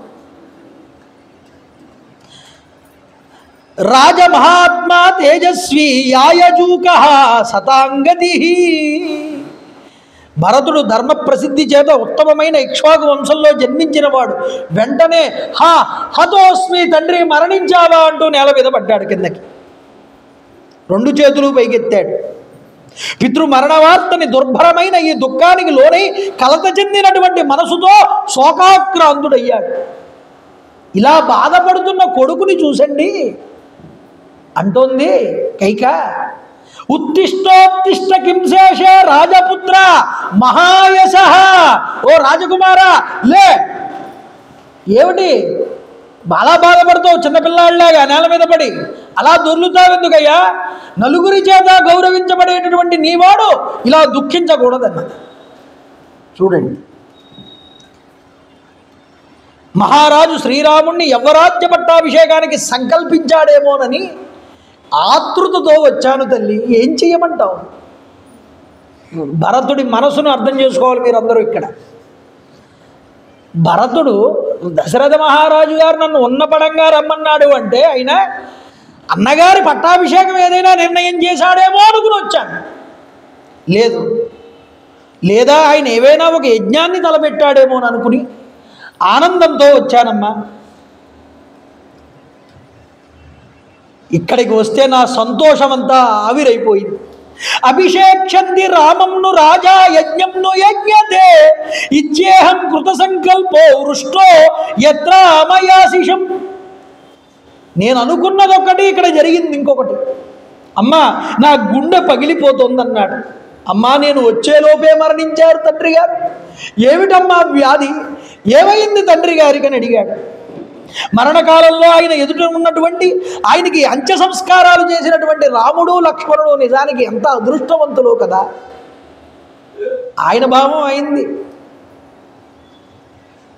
అమ్మా, సహజంగా నేను నాన్నగారి దగ్గరికి చేరినప్పుడు ఆయన నన్ను దగ్గరికి చేరదీసి శిరస్సు మీద ముద్దు పెట్టుకుని దుమ్ము కొట్టుకుపోయినటువంటి గుడ్డల్ని తన మృదువైన చేతులతో దులిపి తన యొక్క ఒడిలో కూర్చోబెట్టుకునేవాడు ఎప్పుడూ కూడా. ఆయన నన్ను ఈరోజు గుర్తించట్లేదు కదా, ఆయన లేరు కదా ఇక్కడ. అద్భుతమైన కార్యాలని కూడా అవలీలగా సాధించేటటువంటి ప్రజ్ఞామూర్తి అయినటువంటి రామచంద్ర ప్రభు నాకు అన్నగారు. ఇప్పుడు తండ్రి లేనటువంటి లోటు తీర్చగలిగేవాడు ఆయన ఒక్కడే. ఆయనే నాకు గురువు, ఆయనే నాకు తండ్రి. నేను ఆయన పాదాలని వెళ్ళి శరణు వేడతానని రాముడి దగ్గరికి వెళ్తానని బయలుదేరుతున్నట్టు. కొడుకును ఆప్ చేసింది కైక. ఎక్కడికి వెళ్తావురా? ఆగు, రాముడి దగ్గరికి వెళ్తానంటావేమిటి? ధర్మ విద్ధర్మ నిత్యస్య సత్యసంధో దృఢవ్రత. నా తండ్రి ధర్మవేత్త, నిత్యము ధర్మాన్ని ఆచరించేవాడు, సత్యానికి కట్టుబడి ఉండేవాడు, దృఢ సంకల్పుడు, పూజ్యుడు, తిరుగులేని పరాక్రమం కలిగిన వాడు. అలాంటి నా తండ్రి అవసాన దశలో ఆయన నా కొరకు ఏదైనా సందేశాన్ని ఇచ్చి ఉంటే అది నాకు చెప్పు తల్లి. ఆప్ చేస్తే పాపం నా తండ్రి ఏమైనా చివరగా నా కోసం ఏమైనా చెప్తే అదైనా చెప్పమన్నాడు. ఒరే, మీ తండ్రి చచ్చిపోతూ నీ గొడవ నా గోడు ఏమీ లేదు, పట్టించుకోలేదు ఆయన. రామేతి రాజా విలపము హా సీతే లక్ష్మణేతి జా స మహాత్మా పరం లోకం గతః గతిమతాంవరః. హా సీత, హా రామ, హా లక్ష్మణ అంటూ చనిపోయాడు కానీ నిన్ను నన్ను తలుచుకోలేదురా తండ్రి. మీ తండ్రి కాలధర్మం చెందాడు. ఇంకొక మాట చెప్పేస్తోందండి. ఇమాం తు పశ్చిమాం వాచం సిద్ధార్థాస్తే నర రామం ఆగతం సీతయా సహా. నీ తండ్రి చివరగా వెళ్ళిపోతూ ఏ సందేశం ఇచ్చాడన్నావుగా, ఈ మాటలు మాట్లాడాడు.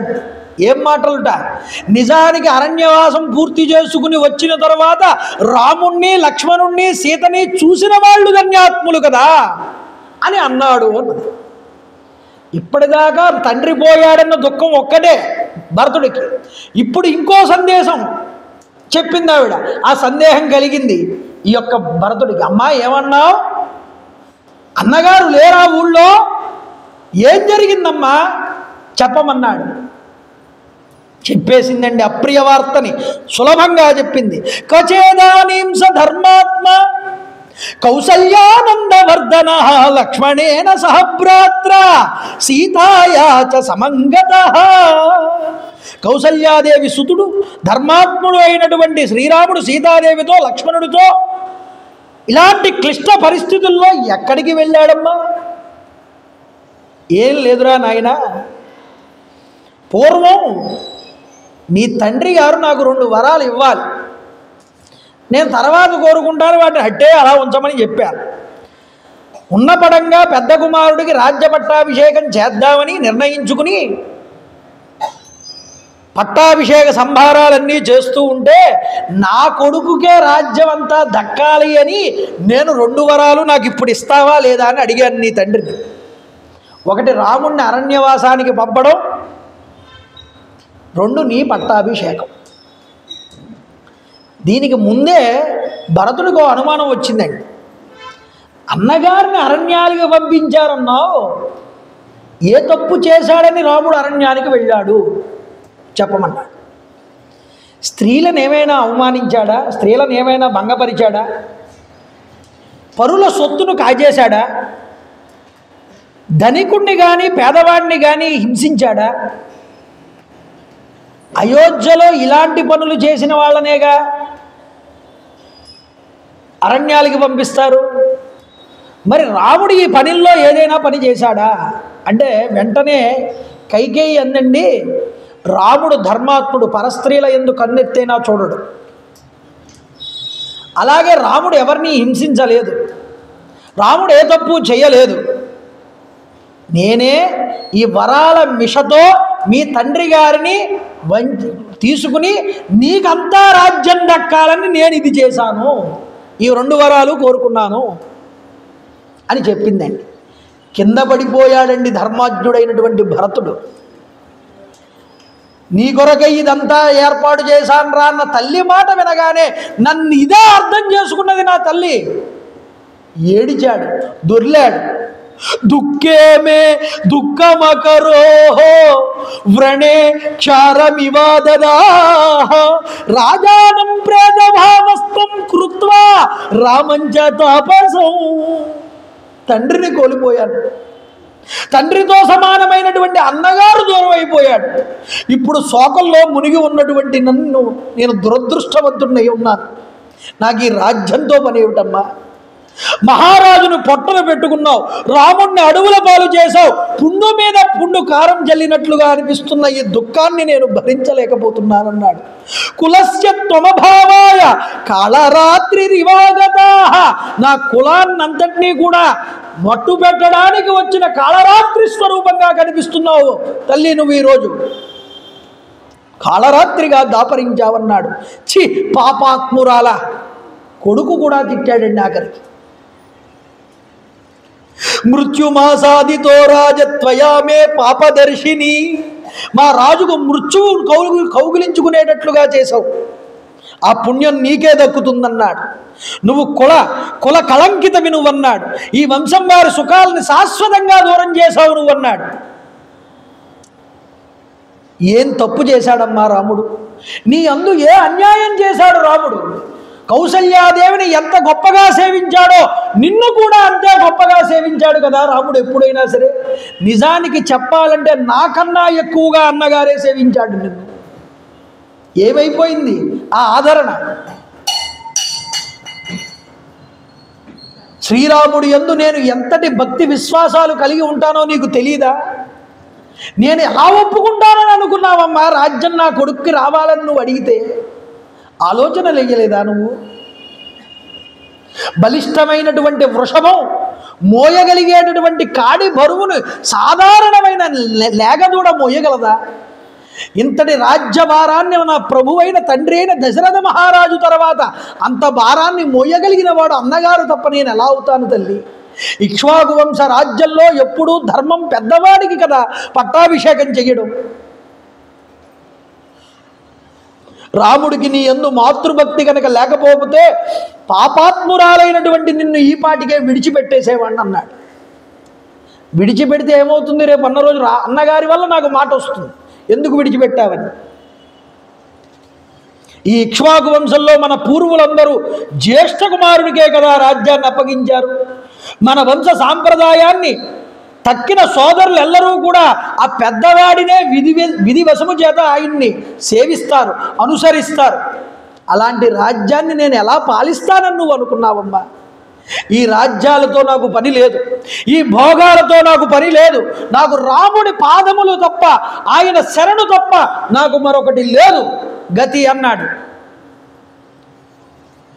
కొన్ని పాత్రలు రామాయణంలో మెరుస్తాయండి.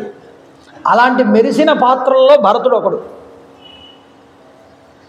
ఒరే, ఈ రాజ్యానికి అంతటికీ నువ్వే రాజు, హాయిగా ఏలుకో, సుఖాలు భోగాలు ఎంత కావస్తే అంత అనుభవం ఇదంతా నీదే, నీ తల్లిగా నేను సంపాదించి పెట్టాను నీ కోసం అన్న తల్లిని చూసి, ఈ రాజ్యాన్ని చూసి, ఈ సుఖాలని చూసి, ఈ భోగాల్ని చూసి ఎవడికి కావాలమ్మా ఈ రాజ్యం అన్న ధీర పురుషుడు ఎవరుంటారండి?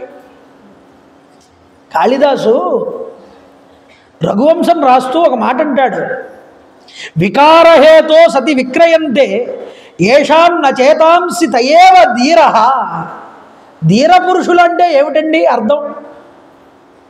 మనసుని వికారానికి గురి చెయ్యకుండా, ఎలాంటి ఆకర్షణ వస్తువులు కళ్ళ ముందున్నా, చుట్టూ ఎన్ని సుఖాలు భోగాలు ఉన్నా వాటి ఏటి యందు కూడా మనసు లొంగకుండా నిశ్చల బుద్ధితో ఎవడైతే నిలబడగలడో వాడు ధీర పురుషుడు. ఈ ధీరత్వం ఎవరిది? భరతుడికి వచ్చింది. అది ఇదంతా ఎవరిది? నా ప్రభువుది, నా గురువుది, నా తండ్రిది, నా అన్నగారిది, నా రామచంద్ర ప్రభువుది, నాది కాదన్నాడు. అమ్మా, ఏమర్థం చేసుకున్నావమ్మా నన్ను? అడవుల రామచంద్రుడు జటాజినముల్ ధరించియుండా, నే పుడమి భరించి భోగములు పొందగలనటే, ఇట్టి చొప్పులేయడగలవింకా అన్న మొగమేమి తెరంగున జూతూ, పాపపున్ గడుపున బుట్టి ఈ భువనగర్హకు పాత్రుడనైతి రాక్షసి. రామచంద్ర ప్రభువుని జటాజినములు ధరింపజేయించి అరణ్యాలకి పంపించి నేను సుఖంగా ఇక్కడ రాజ్యాధికారం చేస్తానని ఎలా ఆలోచించావమ్మా అసలు? నిజానికి మా వంశంలో చెడబుట్టావు, నువ్వు రాక్షసి స్వరూపాన్ని అన్నాడు. ఒక్కటే చెప్తున్నాను, గుర్తుపెట్టుకో, నువ్వు కుల పాంసినివి, మా కులాన్నంతటినీ నాశనం చేయడానికి వచ్చావు. మాతృరూపే మమ అమిత్రే నృశంస్యే రాజ్యకాముకే. దుర్వృత్తురాలివి, పతిహత్య చేసిన దానివి, క్రూర స్వభావం కలిగిన దానివి, రాజ్య లోభంతో మంచి చెడ్డలు తెలియకుండా మితిమీరి ప్రవర్తించినటువంటి దానివి, అందువల్ల నీతో నేను ఇంకా జీవితంలో మాట్లాడనన్నాడు. నువ్వు ఎంతటి పొగరుందో నీకు, నేను అంతటి పట్టుదల కలిగినటువంటి వాడిని. నీకెంత పట్టుదల ఉందో నాకు అంతే పట్టుదల ఉంది, ఎందుకంటే నీ యొక్క రక్తంతోనే ఉన్నానుగా నేను కూడా. నువ్వేం కోరుకున్నావు రాజుని? రాముడు అరణ్యానికి వెళ్ళాలి, భరతుడు పట్టాభిషిక్తుడు అవ్వాలని కదా నువ్వు కోరుకున్నది. అది ఎన్నటికీ జరగనివ్వనన్నాడు. దానికి రివర్స్, నేను అరణ్యానికి వెళ్తాను, అన్నగారిని తీసుకువచ్చి పట్టాభిషిక్తుడిని చేస్తాను, అప్పుడు నువ్వు బాధపడి కూర్చునన్నాడు తల్లిని. చూడండి, ఏ పాపంబును నీవు చేసిదివో, ఏ పాపంబును నీవు చేసిదివో ఆయి సర్వ నిష్కారమున్న పాలంబడే. నిన్ననరమ్మా ఈరోజు ఎవరు కూడా. భరతుడు ఈరోజు అన్నగారిని మోసం చేసి రాజ్యం చేజిక్కించుకున్నాడు తల్లి ద్వారా అన్న నింద నా మీద పడుతుంది. నీకు తెలియట్లేదు ఆ విషయం. నేను నీ కడుపులో జన్మించడమే నేను చేసినటువంటి తప్పు అన్నాడు. నేను నీ కడుపున జన్మించు దోషంబుచే శ్రీ పద్మాక్షుడైన రాఘవుని నే సేవించదన్ పోయి, నేను అరణ్యానికి పోయి ఆ రామచంద్ర ప్రభు పాదాలు పట్టుకుని వేడుకుంటాను, ఆయన రాను అంటే నేను అక్కడే ఉండి ఆయన సేవ చేసుకుంటానన్నాడు. వాంఛా పృష్ణింబలే నన్ను శ్రీపతి తలంచన్ రాదు ఏనాటికి. భరతుడు లోభి, ఆశ్చర్యం కలిగిన వాడు, వాడికి రాజ్యకాంక్ష ఎక్కువ, అందుకోసమే కైక చేత ఇలాంటి పన్నాగం పన్నించాడని నా అన్నగారు ఎప్పుడు నా గురించి తప్పుడు భావాన్ని పొందకుండుగాక. అమ్మగారు ఎదురుకుండానే అన్నాడు ఈ మాటను. చూడండి, ఒక్కగానొక్క కొడుకు రామచంద్ర ప్రభు, కౌసల్యామాత గారాభంగా పెంచుకుంది చిన్నతనం నుండి కూడా. ఆవిడకింత పుత్రశోకాన్ని మిగిల్చావా? మన పాపానికి ప్రాయశ్చిత్తాలు ఉంటాయా తల్లి? ఆలోచించమన్నాడు. పూర్వం కామధేనువు ఆకాశంలో నిలబడి తన పుత్రులైనటువంటి 2 వృషభాలు భూమి మీద ఒక రైతు పొద్దున్నుంచి సాయంత్రం దాకా భూమి దున్నిస్తూ ఉంటే అలసిపోయి అవి 2 బాధపడుతున్నాయని చూసి ఏడ్చింది ఆకాశంలో. ఆ కామధేనువు కళ్ళంపట నీళ్లు కారితే ఇంద్రుడు అలా వెళ్తూ ఉంటే ఇంద్రుడి మీద పడ్డాయి ఆ కన్నీళ్లు. ఇంద్రుడు ఈ కన్నీళ్ళు ఎవరివిరా అని చూస్తే పైన కామధేనువు కనిపించింది. ఏమమ్మా ఏడుస్తున్నావే? భూలోకంలో నా సంతానంలో ఒక 2 వృషభాలు చాలా సిక్కి చెయ్యవైపోయి బాధపడుతున్నాయి, ఆ చాలును లాగలేక, అందువల్ల నా బిడ్డల యొక్క బాధ చూసి నాకు కన్నీళ్ళు వచ్చాయి అన్న. కామధేనువుకు భూలోకంలో ఉన్న వృషభాలన్నీ సంతానమే, ఆవులన్నీ సంతానమే. అలాంటి సంతానంలో ఒక 2 ఆవులకి వృషభాలకి బాధ కలిగిందని తల్లి మాతృహృదయం తల్లడిల్లిపోయిందే. అమ్మా, ఒక్కగానొక్క బిడ్డ, ఎన్నో నోములు వ్రతాలు చేస్తే గానీ పుట్టినటువంటి బిడ్డ, ఇంత గుణవంతుడు, అలాంటి రాముడు తన యందు దూరమైపోయాడు అంటే ఆ తల్లి ఎంత బాధపడి గురై ఉంటుంది, నా తండ్రి ఎంత బాధకు గురై ఉంటాడు. మాతృ వియోగ భారాన్ని, కొడుకుని వియోగాన్ని పొందినటువంటి మాతృశోకానికి కారణాన్ని నువ్వు నేను అయ్యావు ఈ రోజు కారణం మన ఇద్దరం అన్నాడు.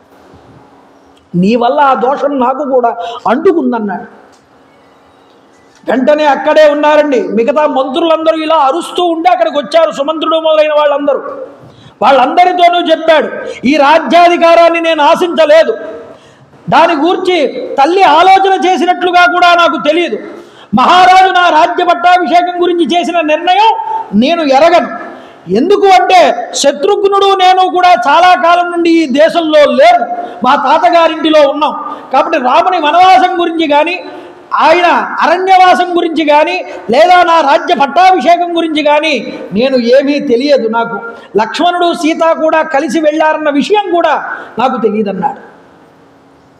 సుమిత్రంది, భరతుడు వచ్చినట్లున్నాడు, మాటలు వినిపిస్తున్నాయి ఇక్కడ దాకా, కౌసల్య అని అంది. కౌసల్యాదేవి వెంటనే అందిటండి, భరతుడు ధర్మాత్ముడు, భరతుడి హృదయం నాకు తెలుసు, నేను భరతుడిని చూడాలనుకుంటున్నాను అని. మాతృ హృదయం చూడండి, సరే భరతుడిని చూద్దామని సుమిత్ర కౌసల్య బయలుదేరుతున్నారు. ఈ విధంగా హెచ్చరించి భరతుడు వెంటనే కౌసల్యాదేవిని కలుద్దామని వేగంగా కౌసల్యా మందిరానికి తాను కూడా వస్తున్నాడు. సింహాసనం నుండి ఇలా కిందకి దిగి నడుస్తూ ద్వారం దగ్గరికి వస్తోంది కౌసల్యాదేవి, సుమిత్రాదేవి. ఎదురు పడ్డారు శత్రుఘ్నుడు భరతుడు ఇద్దరు కూడా. దూరం నుంచి కొడుకుని చూసి భరతుడిని కౌసల్యాదేవి అంతటి ఆవిడ అలా కుప్ప కూలిపోయింది, కింద పడిపోయింది. పరిగెత్తుకుంటూ తల్లి దగ్గరికి వచ్చి పాదాలు పట్టుకున్నాడు భరతుడు. పట్టుకుంటే, ఎందుకయ్యా నా కాళ్ళు పట్టుకుంటావు? భరత, నువ్వు అనుకున్నదంతా నెరవేరిందిగా, నీ తల్లి అనుకున్నదంతా కూడా నెరవేరిందిగా, హాయిగా పో, వెళ్ళి రాజ్యం అనుభవించవయ్యా, నీకెందుకు ఈ బాధలన్నీ? ఇదంతే రాజ్యకామస్య రాజ్యం ప్రాప్తం అకంటకం. క్రూరాత్మురాలైనటువంటి నీ తల్లి కైకేయి వరముల పేరుతో రాముడిని అరణ్యాలకు పంపించేసి, నా కొడుకు ఈరోజు అరణ్యాల్లో తిరుగుతూ ఆ యొక్క పళ్ళని దుంపల్ని తిరిగి పెరుగుతున్నాడు. నువ్వు పోనాయన, మేము మా బిడ్డలకి ఏమీ కూడా ఇచ్చుకోలేకపోయాం. నీ తల్లి చాలా తెలివైనది, నీకంతా ఏర్పాటు చేసింది. నీ తల్లి ఏర్పాటు చేసిన రాజ్యం ఉందిగా, ఇక్కడదా మాతో పని ఏమిటి నీకు? హాయిగా వెళ్ళి నీ రాజ్యాన్ని భోగాన్ని అనుభవించుకో, ఒక్క మేలు చెయ్యి నాకు. ఏమిటా మేలు? నన్ను తీసుకువెళ్ళి రాముడి దగ్గర విడిచిపెట్టు. నువ్వు చేసే మేలు ఏదైనా ఉందంటే నాకు అదే. భరతుడు వచ్చాడు, కనీసం అతన్ని మాట్లాడనివ్వకుండా అనకూడని మాటలన్నీ అనేసి వదిలేసిందండి కౌసల్య. పుత్ర శోకాన్ని తట్టుకోలేక భరతుడు ఎంత చిన్నబుచ్చుకుని ఉంటాడో ఆలోచించండి మీరు.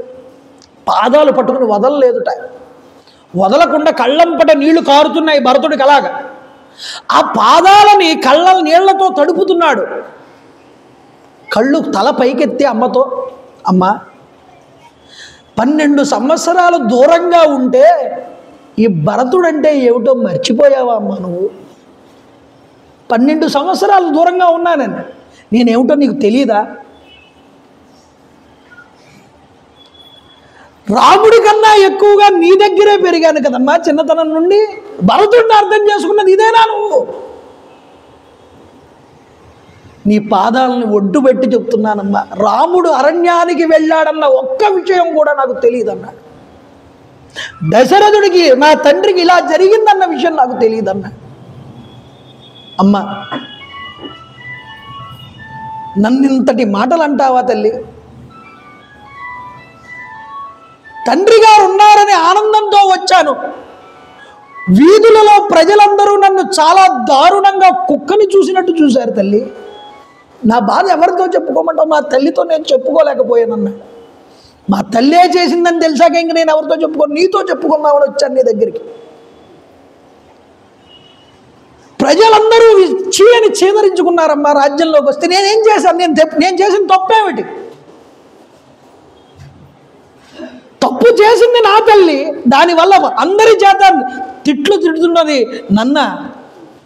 నేనేమిటో నీకైనా తెలుసు కదా, నువ్వైనా నన్ను అనుగ్రహిస్తావు కదా, నువ్వైనా నన్ను క్షమిస్తావు కదా అనేటటువంటి ఆశతో వచ్చాను నీ దగ్గరికి ఈరోజు. ఇదా నువ్వు చూపించేటటువంటి మాటలతో నన్ను చేసేటటువంటి ఇబ్బంది నాకు? ఏమిటమ్మా ఇది? రామచంద్ర ప్రభువుని నేను పంపిస్తాను అరణ్యానికి? అమ్మా, నిజంగా చెప్తున్నాను, రాముడు కనుక నా వల్లనే కనుక అరణ్యానికి వెళ్ళి ఉంటే కనుక, అమ్మా, ప్రజల ఆదాయంలో 6వ భాగం పన్నుగా స్వీకరించిన రాజు ప్రజల్ని కనుక సరిగ్గా చూసుకోకపోతే అతడికి ఏ పాపం అయితే చుట్టుకుంటుందో అది నాకు చుట్టుకొనుగాక. అమ్మా, ఋత్విజులకి రాజు యజ్ఞం చేయించుకుని దక్షిణ ఇవ్వాల్సిన సమయంలో వారికి ఇవ్వాల్సిన దక్షిణ కనుక ఇవ్వకపోతే అతనికి రాజుకి ఏ పాపం కలుగుతుందో ఆ పాపం నాకు కలుగుగాక. రాముణ్ణి కనుక నేను అరణ్యాలకి పంపించుంటే. అమ్మా, నా జోక్యం కనుక ఇందులో ఉంటే గోమాతని కాళ్ళతో తన్నిన పాపం నాకు కలుగుగాక. అంటే ఇక్కడ భరతుడు చెప్పేవన్నీ పాపాలండి, మహాపాపాలు. ఈ పాపాలన్నీ నాకు తగులుతాయి రాముడు కనుక నా వల్ల అరణ్యానికి వెళ్ళి ఉంటే. అమ్మా, రాజును, స్త్రీలను, బాలబాలికలను, వృద్ధులను చంపుట వల్ల కలిగేటటువంటి పాపం రాముడు అరణ్యానికి వెళ్ళడం వల్ల కలిగితే నాకు కలుగుగాక. కపాలపాణి పృథివీం అటతాం చీర సంవృత, చిరిగిపోయిన వస్త్రాలు ధరించి చేతితో పుర్రె పట్టుకుని బిచ్చమెత్తుకుని ఉన్మత్తుడిలాగా తిరుగుదునుగాక నేను కనుక రాముణ్ణి కనుక పంపించినట్లయితే. శ్రీరాముని అరణ్యానికి పంపుటంలో నాకు ఏమాత్రం బాగా ఉన్న కామక్రోధాదులకు వసుడై మద్యపానము, స్త్రీ సంగమము, జూద క్రీడలు చేసేవారికి ఏ పాపాలైతే కలుగుతాయో ఆ పాపాలు నాకు కలుగుగాక. శ్రీరాముడు అడవులకు పంపడంలో నా సమ్మతి ఉంటే, పూర్వపుణ్యం ఏదైనా నేను చేసుకున్నది ఉంటే అదంతా నశించిపోవుగాక. శివుడికి విష్ణువుకి మధ్య భేదభావం చూపిస్తూ ఆ వర్గాన్ని ఈ వర్గాన్ని విడదీసి గొడవలు పెడతారే, వాళ్ళకి ఏ పాపం కలుగుతుందో అది నాకు కలుగుగాక. అమ్మా, పెండ్లి ఆడినటువంటి ధర్మపత్నిని కాదని పరస్త్రీలతో సుఖించేటటువంటి వాడు ఎలాంటి పాపాన్ని పొందుతాడో ఆ పాపాలు నాకు కలుగుగాక. ఇలా 40 ఒట్లు పెట్టుకున్నాడు. 1 కాదు 2 కాదు, ఎన్నని చెప్తాం మనం? మనకి కళ్ళంబడి నీళ్ళు వస్తాయి భరతుడి ఆవేదనని సరిగ్గా అర్థం చేసుకుని చదివితే. మా ఒక్కటే చెప్తున్నా, రామున్ పుణ్యగుణాభిరాము నెలమిన్ ప్రార్థించి తోడ్తెచ్చి దిక్సీమాతిక్రమణ క్షమాన్వయ లసత్కీర్తుల్ వెలుంగొంద ఉద్దామ శ్రీకి అభిషిక్తు చేయుదు రఘూత్తం సంబురహకున్న ఆ భూమి సాగ్రని గొల్చి నిల్తు అటవీ భూమింతపో వేషినై. నేను చెయ్యగలిగింది ఇంకేదైనా ఉంది అంటే ఆ రాముడి దగ్గరికి వెళ్తాను, అన్నగారిని బ్రతిమాలతాను, ఆయన్ని జాగ్రత్తగా నాతో పాటు తీసుకుని వచ్చి నన్ను క్షమించమని అందరెదురుకుండా వేడుకుని ఆయనకి పట్టాభిషేకం చేసి నేను ఆయన పాదాల దగ్గర నేను నా యొక్క సేవను చేసుకుంటాను జీవితాంతం కూడా. ఇంతకు మించి నేను చెయ్యగలిగేదేమీ లేదమ్మా. ఈ మాట ఎప్పుడైతే అన్నాడో భరతుడు ఆనంద జిగితురాలైందంటే, కాస్త క్షణం కళ్ళంపట నీళ్లు పెట్టి నిలుచునున్న ఆవిడ కూడా కింద పడిపోయింది.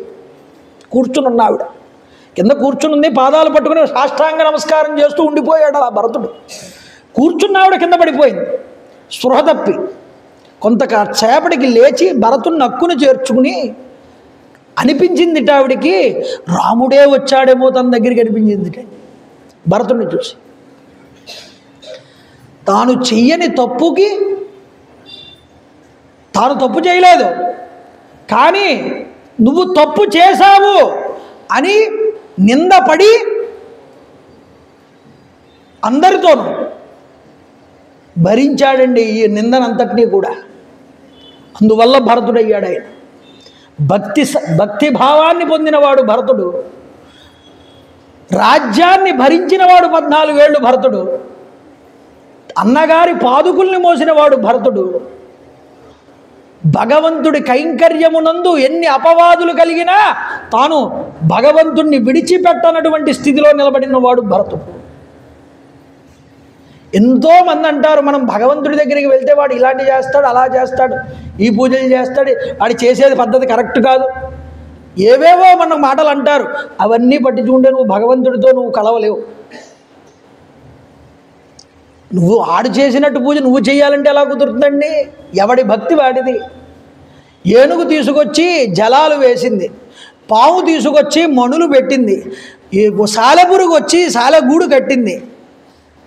సాలెగూడు ఏమిటి అని చెప్పి తీసేసి అక్కడ మణులు పెట్టింది పాము. తొండంతో మణులన్నీ పక్కకి తీసేసి నీళ్లు జల్లింది ఏనుగు. దాని దృష్టిలో అది పూజ, దీని దృష్టిలో ఇది పూజ. మూడు పూజల్ని కాదన్నాడా? స్వీకరించాడు భగవంతుడు. నీ దృష్టి భగవంతుడి మీద నిలబడిందా లేదా, ఆయన కోసం వెంపర్లాడిందా లేదా, అది ముఖ్యం. ఇది భరతుడు చూపిస్తున్నాడు మనకి. ఈ భరతుడు స్వాంతన పరిచేటటువంటి మాటలు మాట్లాడి భరతుడిని ఊరుకోబెట్టి మాతృ హృదయాన్ని చాటుకుంది కౌసల్య. తర్వాత తండ్రి గారికి ప్రేత సంస్కారాలన్నీ చేసి 10వ రోజు పూర్తవగానే అస్థి సంచయనాన్ని పూర్తి చేసుకుని ఆ తర్వాత భరతుడు తన అన్నగారిని మళ్ళీ తిరిగి తీసుకురావడానికి సభ ఏర్పాటు చేస్తాడు. రేపన్న రోజున రామచంద్ర ప్రభువుని తీసుకురావడానికి ప్రయాణం అవుతారు. అది రేపు సాయంత్రం మళ్ళీ చెప్పుకునేటటువంటి విషయం. అయితే గొప్పదైనటువంటి వేదాంత శాస్త్రం అంతా నిక్షేపించి చెప్తాడండి రాముడు. రామ భరత సంవాదం అంటారు దీన్ని. పాదుకా పట్టాభిషేక ఘట్టం ఎల్లుండ జరుగుతుంది. ఇంతటి మంచిదైనటువంటి సమయం. భక్తులందరూ ఈ పాదుకా ఘట్టాన్ని వింటే గొప్ప గొప్ప అనుగ్రహాలన్నీ కలుగుతాయి. దానివల్ల అనుగ్రహాలు ఏం కలుగుతాయి అన్నది మనం చివరి రోజు చెప్పుకుందాం. నేను చెప్తాను, మీరందరూ కూడా చెప్పండి. శ్రీరామ జయ రామ జయ జయ రామ, శ్రీరామ జయ రామ జయ జయ రామ, శ్రీరామ జయ రామ జయ జయ రామ, రామ్ రామాయ నమః, రామ్ రామాయ నమః,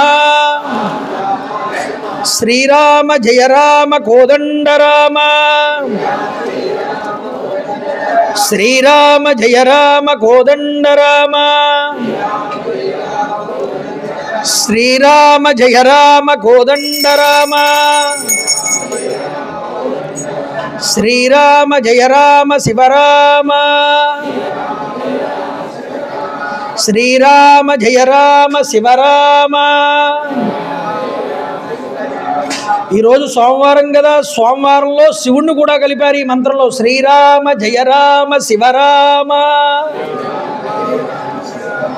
శ్రీరామ జయ రామ శివరామ. సర్వం శ్రీమామహేశ్వర పరబ్రహ్మార్పణమస్తు. మంగళం కౌసలేంద్రాయ మహనీయ గుణాత్మనే చక్రవర్తి తనూజాయ సార్వభౌమాయ మంగళం. మా కాంతాయ కాంతాయ కామితార్థప్రదాయినే శ్రీగిరీశాయ దేవాయ మల్లినాథాయ మంగళం. కాళే వర్షతు పర్జన్య పృథివీ సత్యశాలిని. జై గురుదేవ దత్త. గోవిందా గోవిందా గోవిందా గోవిందా గోవిందా.